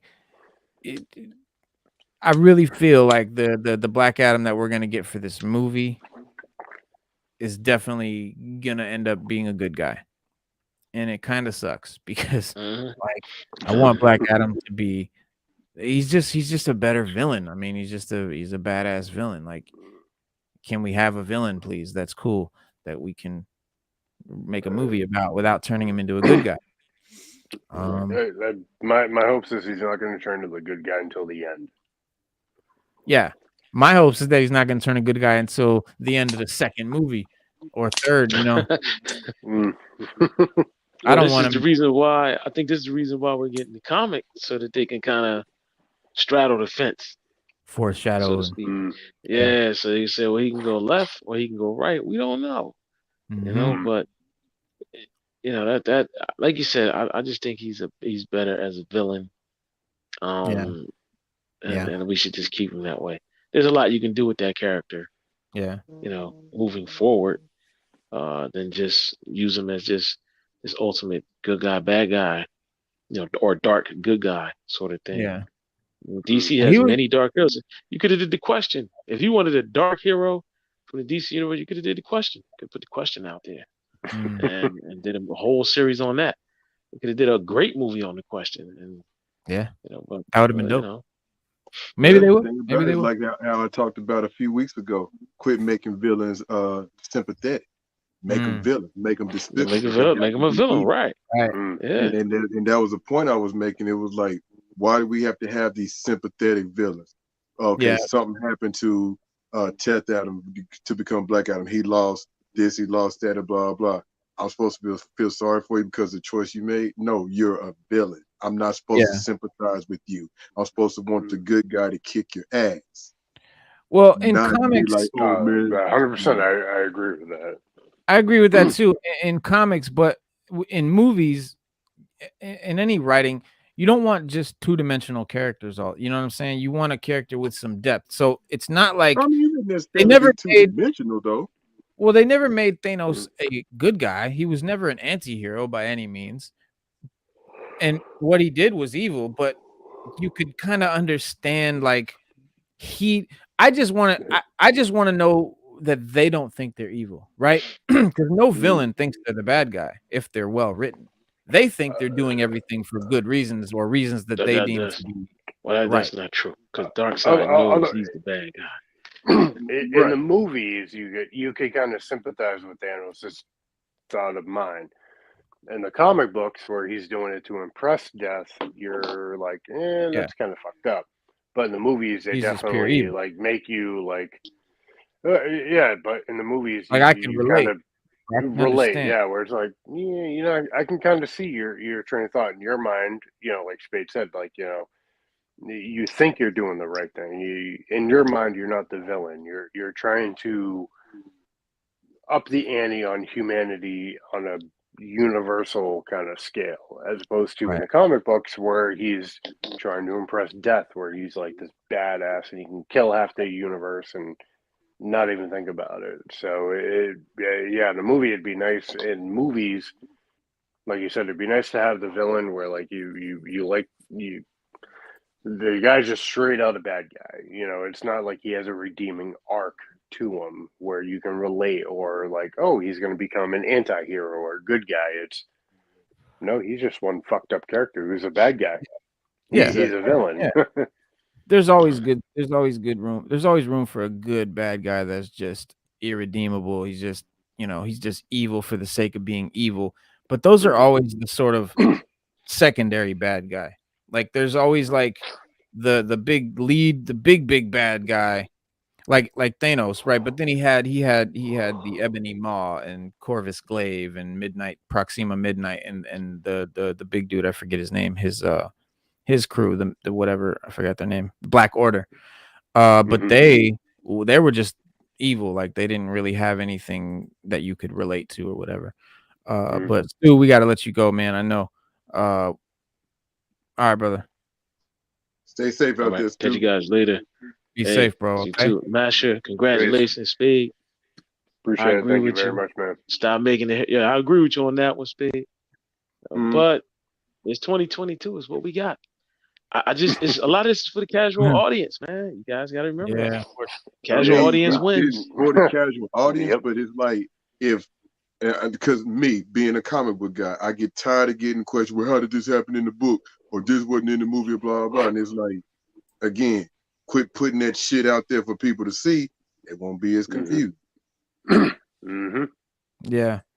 Well, after the start of the New 52 in 2011, Black Adam sort of returns to antagonize Billy Batson again in a new Shazam story that is unspooled in the back pages of Justice League. Mm-hmm. Once again, written by Jeff Johns, and this version of Black Adam is far more sinister. Although he did rise to conquer the enemies of man before his own downfall, John shares that the way Adam came about his powers had damned him from the very start. As slaves, Adam's nephew Aman was chosen by the wizard as his original champion. But determining that Aman lacked the conviction to do what was necessary to save humanity, Adam sacrificed his nephew to gain the power of Shazam for himself. So any, and could That's any the good, one y'all need to pick up what he's talking about right there. yeah, and that's the New 52 joint. Mm-hmm.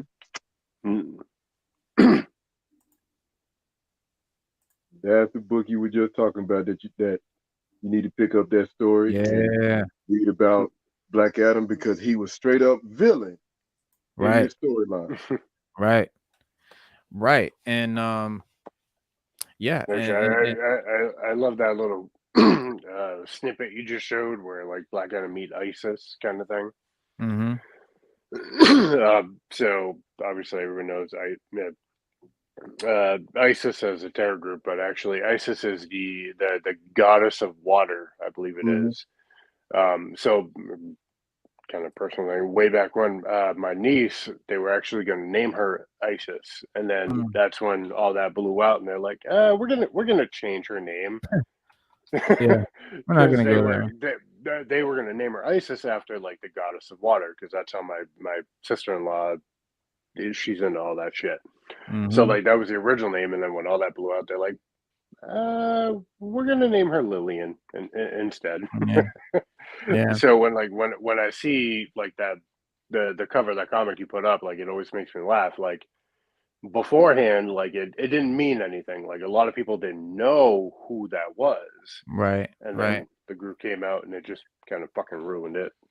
Yeah. So I'm sure like when they retcon that character, they're gonna rename her something completely different and change everything about her. Yeah, that's possible. But me personally, I prefer not to give them that much power. I prefer to be like, fuck that. It's still, this is ISIS, and I don't give you no, I don't what do you call it? Conform. No, I don't like you said, you don't give them that power to take it away, kind of thing. Yeah, I guess maybe conform, but I don't concede to that. I don't give you that. But basically, ISIS was from the like Osiris myth in ancient Egypt.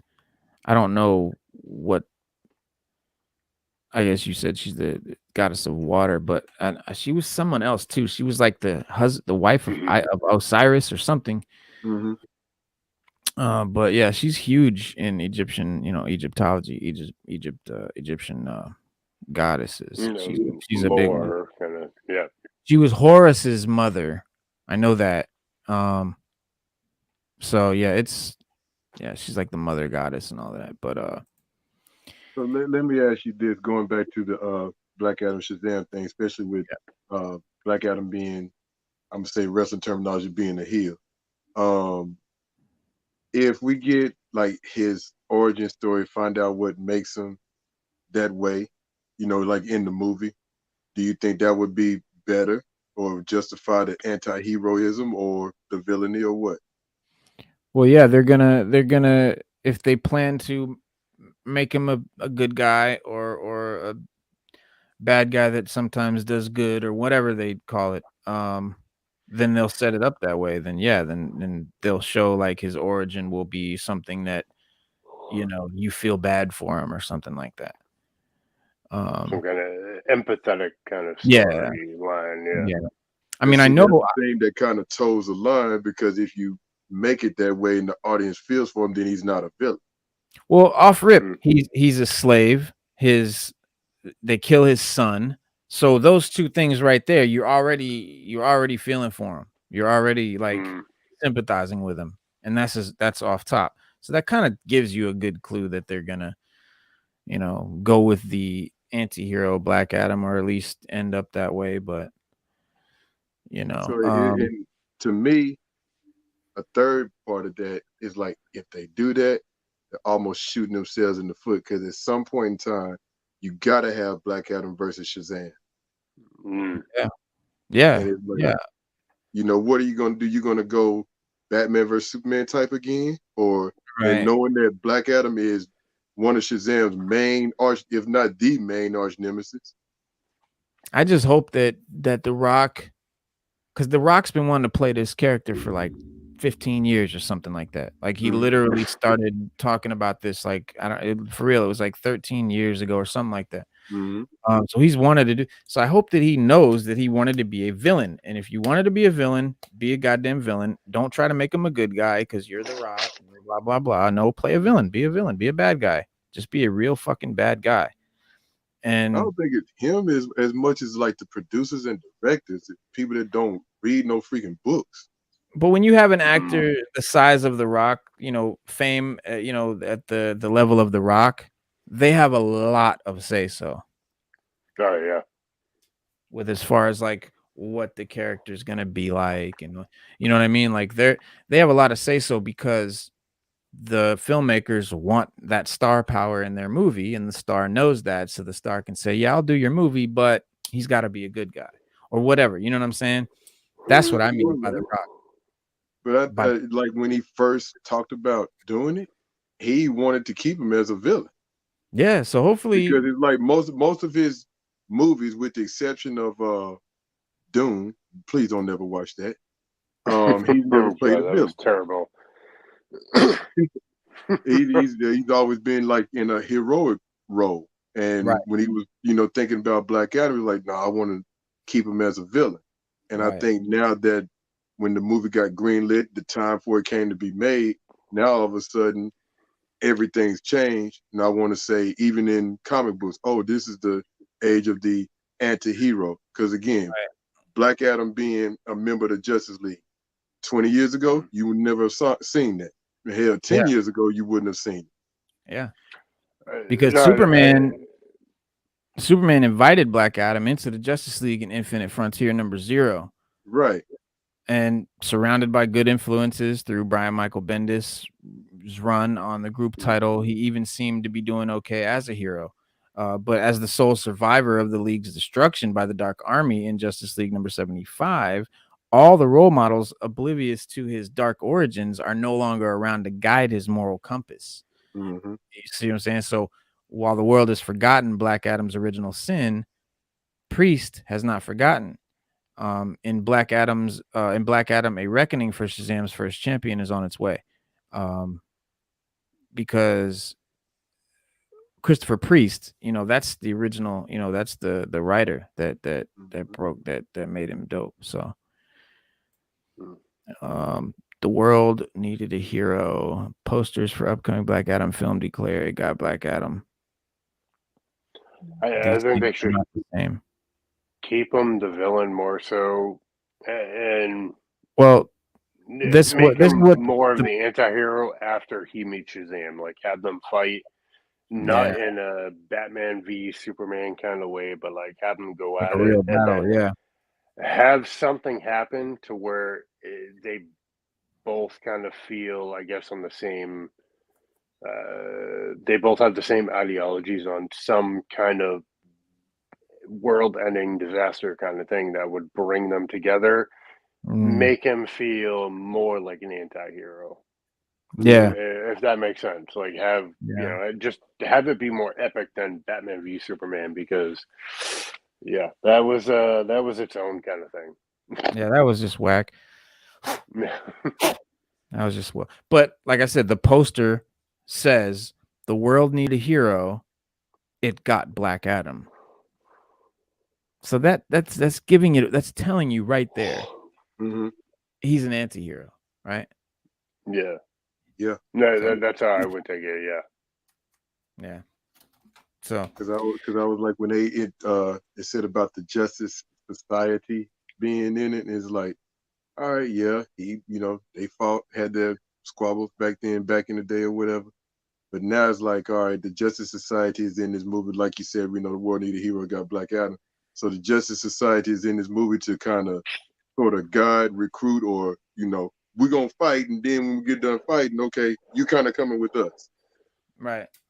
It's like, oh man, I like I said, that's the thing with superhero movies that I'm just over is the sympathetic villain. Is like watching the shows, like watching Superman and Lois this season, and seeing the parasite lady zap Superman of his powers and shit, and wanting to combine Bizarre World and regular Earth. Is like, no, that's being despicable. That's being, that's the type of villain I want to see in my movie. Ones that's just like, nah, man, just pop them one time and kick their ass, man. Yeah. No, you're right. I feel you. There is definitely a place for the pure evil villain. I mean, and comics is definitely where they, really shine. And so there's a lot of shit that I don't like from, comic transitions to movies. We lose a lot. But one of the things, I mean, room for both. There is room for both. I mean, we do, and there's a need for both. I mean, sometimes you need a bad guy you can relate to just to make the story interesting, but sometimes you need a bad guy who's just a fucking bad guy. So you need both. I think. I don't agree with making every bad guy sympathetic or whatever, because but there's a lot of shit that just doesn't translate from comic to movie. Some of the costumes, I know a lot of people want to see comic accurate costumes, and I wish they would get more closer to comic accurate. But some of the costumes just wouldn't look good in live action. Some of them just look good on drawings. They don't look good in real life because they don't work in real life. Like there's certain characters who they draw their mask. Great, perfect example, Grifter. Grifter, right? Mm-hmm. The way his red sort of mask hangs in live action, that just looks stupid. It doesn't work. It doesn't look as cool. It doesn't stay in place. It's doing this, and so some things don't translate exactly right. And like Stu said, he wants to see Punisher, but can you imagine Punisher in knee-high white boots? Go-go boots. Go-go Is the boots, correct right? term. But it would be cool. But then people would be like, well, that's, he's wearing bright white gloves and bright white boots running through the alley at night. It seems, and, so some shit just doesn't translate as well. And I get that they have to, make certain stuff look better for film, but I wish they would try to be more, to at least give nods to the comic costume. There could be still parts of the costume that match the comic, kind of like they did with Electro. Electro's comic mask just would look silly in live action. He has like a big lightning bolt paper cardboard thing on his face. You know what I mean? Like, what would it even be made out of? So they just did like actual lightning. I was gonna say, how they kind of nodded to it in Spider-Man. They did a good job at that. Right. I've seen Invincible, but that's an animated show, and that's another thing. Comic to animated, the reason it's always great because you can directly translate it because it's still a drawing. Yeah. Live action's always a little bit harder in some cases. Yeah, but I of course I still want more comic accurate stuff, but I do understand why some stuff has to change. But you don't have to make every villain sympathetic. You don't. There should be a couple of bad guys, but again, Black Adam, he just makes such a cool villain, super powerful. Like usually, I mean, Darkseid is powerful physically and stuff like that, but like Superman will have a villain that's like Lex Luthor, right? Superman's got the muscle brawn, Lex Luthor's got the brains, but he's still a weak human. So, but it's cool to see a villain that's just as powerful as like Superman or something. Which is why Zod was always cool.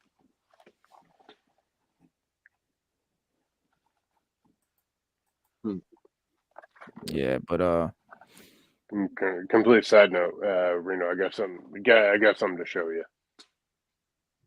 Let me see. You got it right now? Wait. This came in the mail. There it is. Ah, look at that. Signed by Claremont.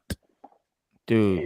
Yeah. It's got that nice Wolverine. There we go. That nice Wolverine custom label. Hell yeah, bro.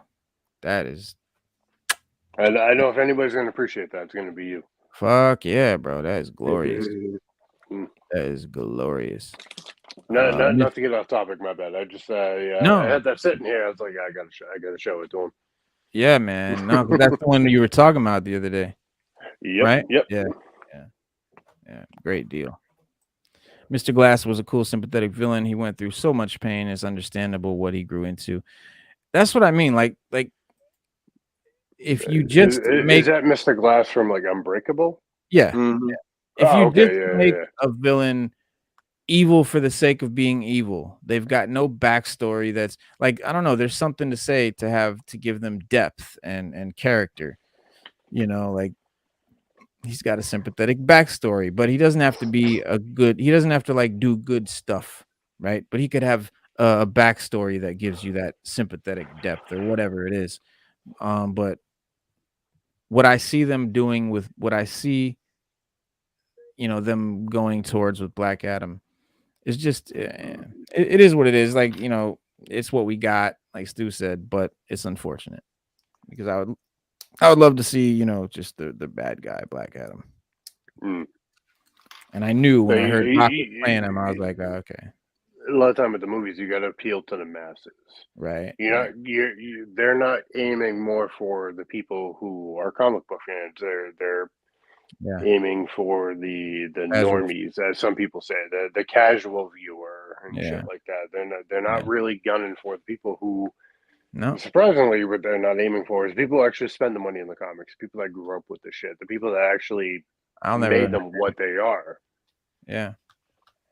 Because they think that in the past, when they've done comic movies and they've not been successful because they think, just the comic nerds, that's not enough. But it's not that. It's just that you made the movie shitty. You didn't put no money into it. You didn't care about it. You didn't believe in it. So you didn't put any real effort or quality skill or talent behind it. That's why they didn't do well. But not because they were comic accurate. But yeah, and I agree, Norin. I'll be happy with whatever Rock. He never disappoints. Rarely, I should say, not never, but rarely. Yeah. No, he's a damn good actor. But even some of the best people you can put into a movie, if the script is shit, they're gonna suck. No matter what they put forward, Yeah, but I think the movie looks great. I think it'll be cool. And I wasn't saying like, when I heard The Rock was playing it, I was like, no, I'm not saying that. I'm just saying The Rock is a big star. So the studio or the people involved are not going to just want to make him a despicable person. They're going to make him likable. They have to, because he's so big. He's so famous. It's such a big name. So they have to make him likable in some way. They can't just make him a straight up bad guy. And he's carrying the movie. So like even to the point, like with Negan from The Walking Dead, where you got Jeffrey Dean Morgan playing the part. Right. A lot of people love Jeffrey Dean Morgan, even though Negan did some really fucked up shit. People are still going to like the character because they like the actor. Sometimes it's hard to separate the person playing a character from the character itself.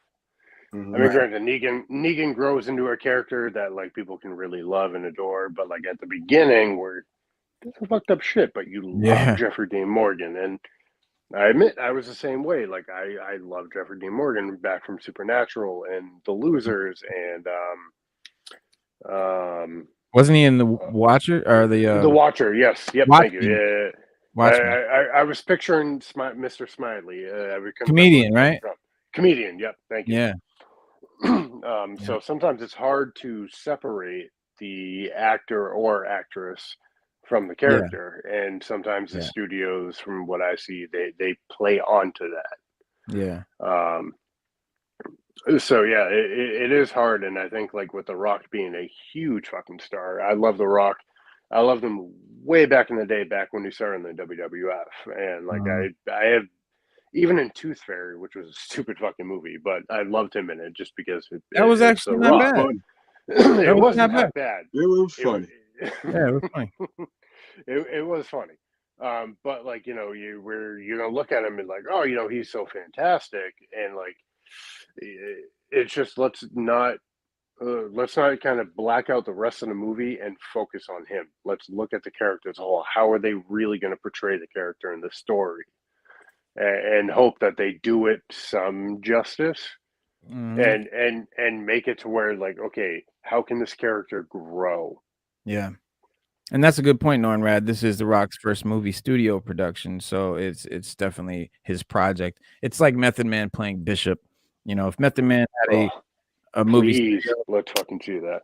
he would be he would be if he could make his own movie, he'd make a Bishop movie, and this is The Rock making his Black Adam movie. So, you know, hopefully I didn't know he loves had the like his own studio going into it.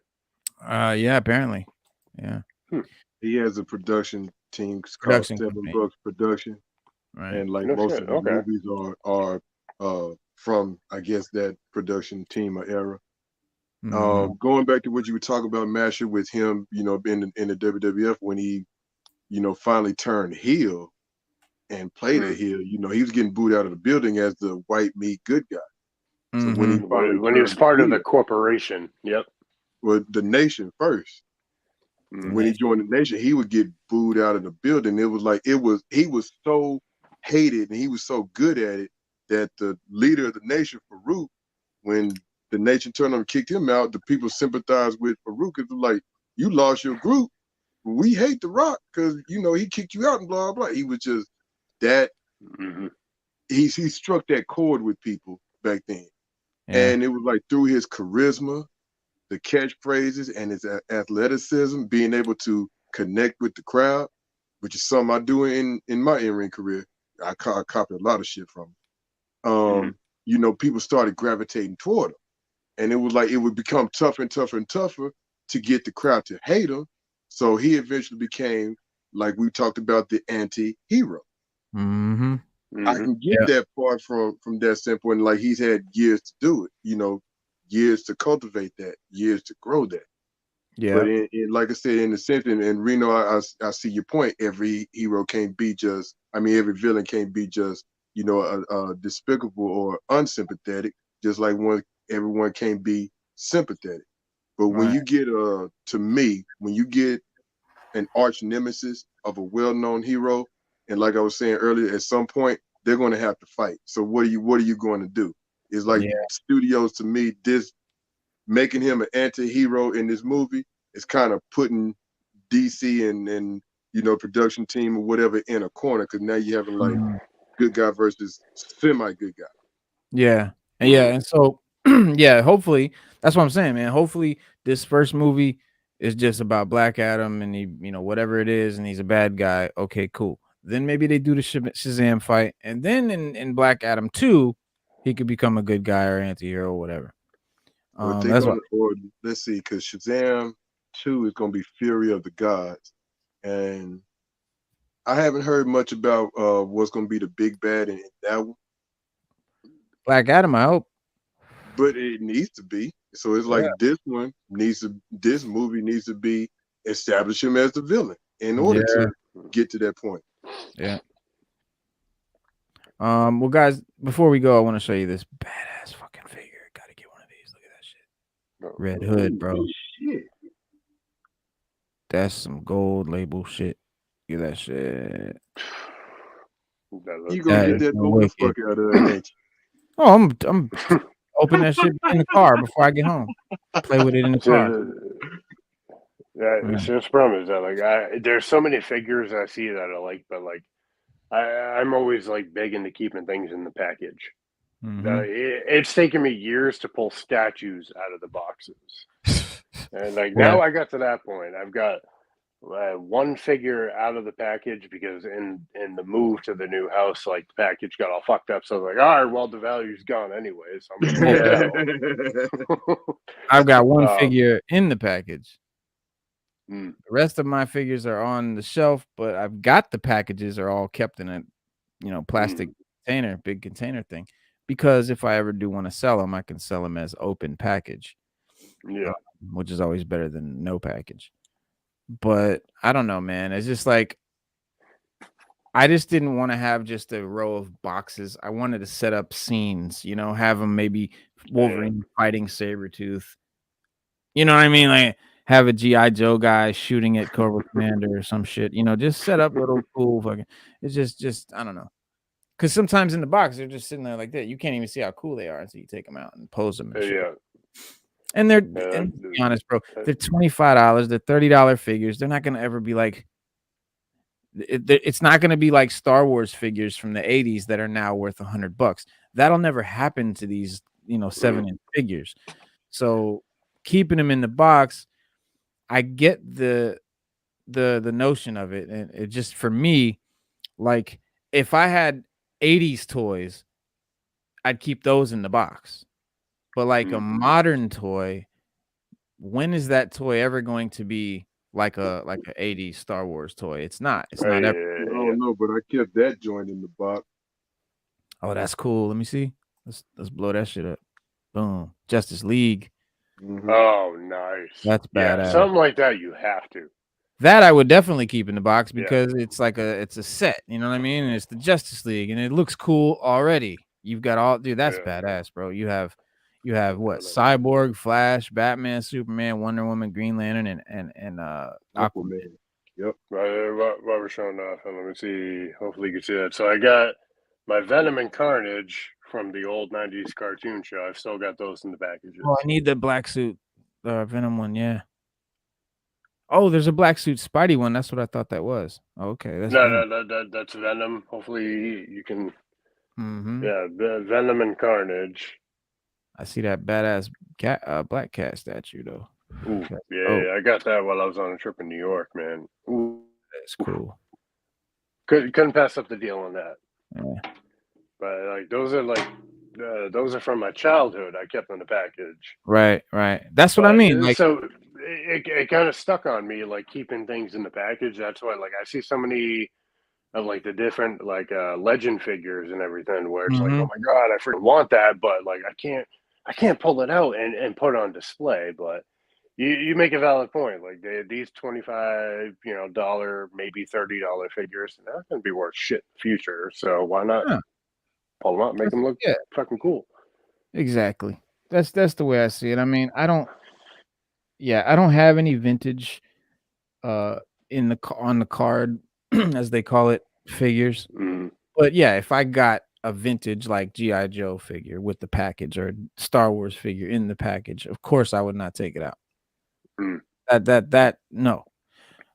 And honestly, 80s toys weren't that articulate. They weren't that cool to set up and pose. They were very stiff, or they were the G.I. Joe, which had the most in articulation of all.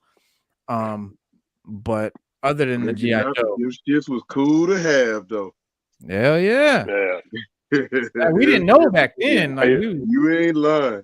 Yeah, we didn't know back then. We didn't care. Do you guys remember the hard case of Darth Vader and C-3PO that like you push the button like at their mouth and they would talk? The old Star Wars cases. I still have those things. Wow. No, with some of the old figures that actually I stole from my brother, but don't tell him. Do you really? Yeah, the word. I have. My dad has. I don't know if he still has it. I don't know. He can't remember where it's at. He moved a couple times. He thinks he might have lost them. I don't want to know.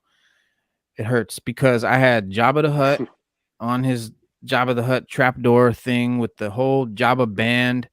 All the instruments. Had the whole, the Han Solo figures and Chewie and the R2D, like all the figures. What else do we have? Well, at one point I had the Millennium Falcon. I had all that shit, but my pops still had the Jabba the Hutt, the little band, like the Cantina band, and like a whole bunch of figures. And he was saving them for me so that I wouldn't lose them or whatever, moving around. And then I guess he lost them. I don't know.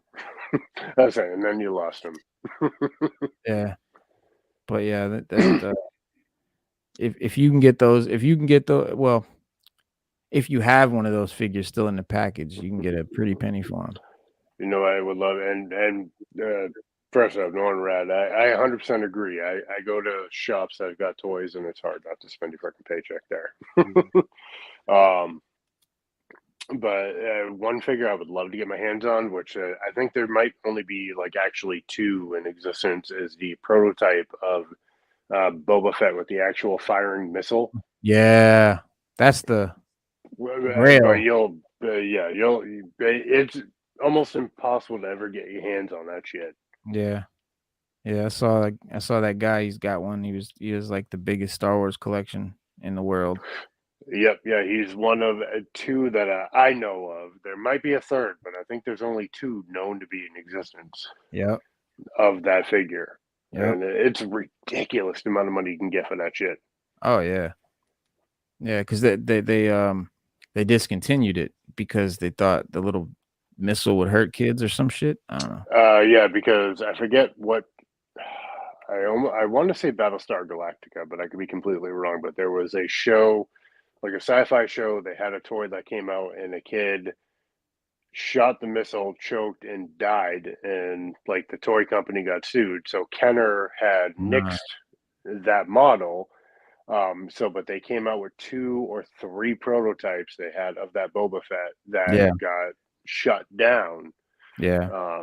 So I know like one guy had like a prototype like in his desk. He worked for the toy company since the dawn of time. That ended up out in the market and shit. And yeah, to get that, if you own that toy, that prototype, you have done very fucking well in life. And pretty much can buy whatever the hell you want. Yeah. Because that shit, it didn't ever come out to like the public. It wasn't sold in stores like it was a prototype. Yep, that's why it's just a prototype, because they never actually mass produced it until they changed it and took away the actual firing missile from the backpack. And then, of course, they ended up coming out with a ton of toys that have missiles that shoot. So yeah, like after like 5 or 6 years, they're like, yeah, fuck, if they choke, that's on them. Yeah, they because like think about it. Kind of is. I mean, hate to think about all but it's like, are you not watching your damn kids or what they put in their mouth or what? Yep. Yeah, you never know. But you think of all the toys that have firing missiles after that, like all the Transformers, G.I. Joes, and Thundercats. Yeah, like they're big ships and everything that shoot out missiles. There's another badass figure that I can't wait to get. Owlman. Speaking of figures, it looks like Spade's got a nice wall of figures behind him. Oh yeah, I do. I'm gonna show it off sometime whenever I clean up my room. But yeah, I do. Since we're on DC Day, I'm gonna show you the DC side anyway. I was gonna say next time Reno does his show where it's like show off your gems, you got to show us a nice wall you got going on there. Oh yeah. See, he keeps them in the package. Oh yeah, Spade does. Yeah, Spade keeps them in the package. Keep my shit in the package. Speaking of packages, Cook said he's got an unboxing tonight in about 2 hours. So y'all tune in on his Instagram. Oh yeah, that's right. Yeah, I sent him those Mad magazines finally. Yeah, those are my DC lot right there. I got some on the other wall here to me. Like I said, I'll show this stuff off whenever I clean up more. Oh yeah, like lightning, dude. Owlman from the Crime Syndicate. Crime Syndicate. Yes, I'm super. I think that's dope. Owlman, and he's got that sort of like cape looks like feathers or something. That's pretty dope. That's pretty cool. But yeah, that looks nice. I like that the behind view. Yeah, and he's the what do you call it? He's like the Batman for the crime syndicate. But oh my god, yeah. what movie is that on HBO Max that's got them? The Crisis on Two Earths. Yep. Yeah, that's where I learned about him. There, I was like, yo, this is cool. It's like the mafia and shit. The way they had it. Hell yeah. Cool. Yeah. It almost reminds me kind of the Seven from The Boys. Yeah. All right, guys. Well, that is our show, man. It's been 2 hours and 20 minutes. We had a lot of fun. We had a great time. We talked about Sandman. We talked about Black Adam. We got to see the new baby, the newest member of the Sixth Element Squad, the Madmen of Comics. Getting down. So check us out, man, on Instagram, me and Spade and Masher, the three that you see right here. We will be live tomorrow night on Instagram at 6th_element_comics, selling our comics. And so yeah, man, hop on there and check us out. I got a new baby to pay for, so we got one hell of a show going to be going down tomorrow. Oh yeah, baby, let's get it in. So formulas and diapers ain't cheap, so y'all buy some shit. Especially nowadays, and especially formula. That shit ain't cheap at all. Yeah, man. So all right, guys. So remember to check us out every Monday, Wednesday, and Saturday at 6:30 p.m. Eastern Standard Time. And guys, please leave a comment in the comment section. If you're in the chat right now, leave a comment. Tell us what you think about. Share it. Yeah, tell us what you think about Black Adam. Tell us what you think about Sandman. Let us know, man, or just say, hey, what's up? Peace. But that's the show, guys. We'll holler at y'all Monday, 6:30 p.m. Eastern Standard Time. Peace. Peace.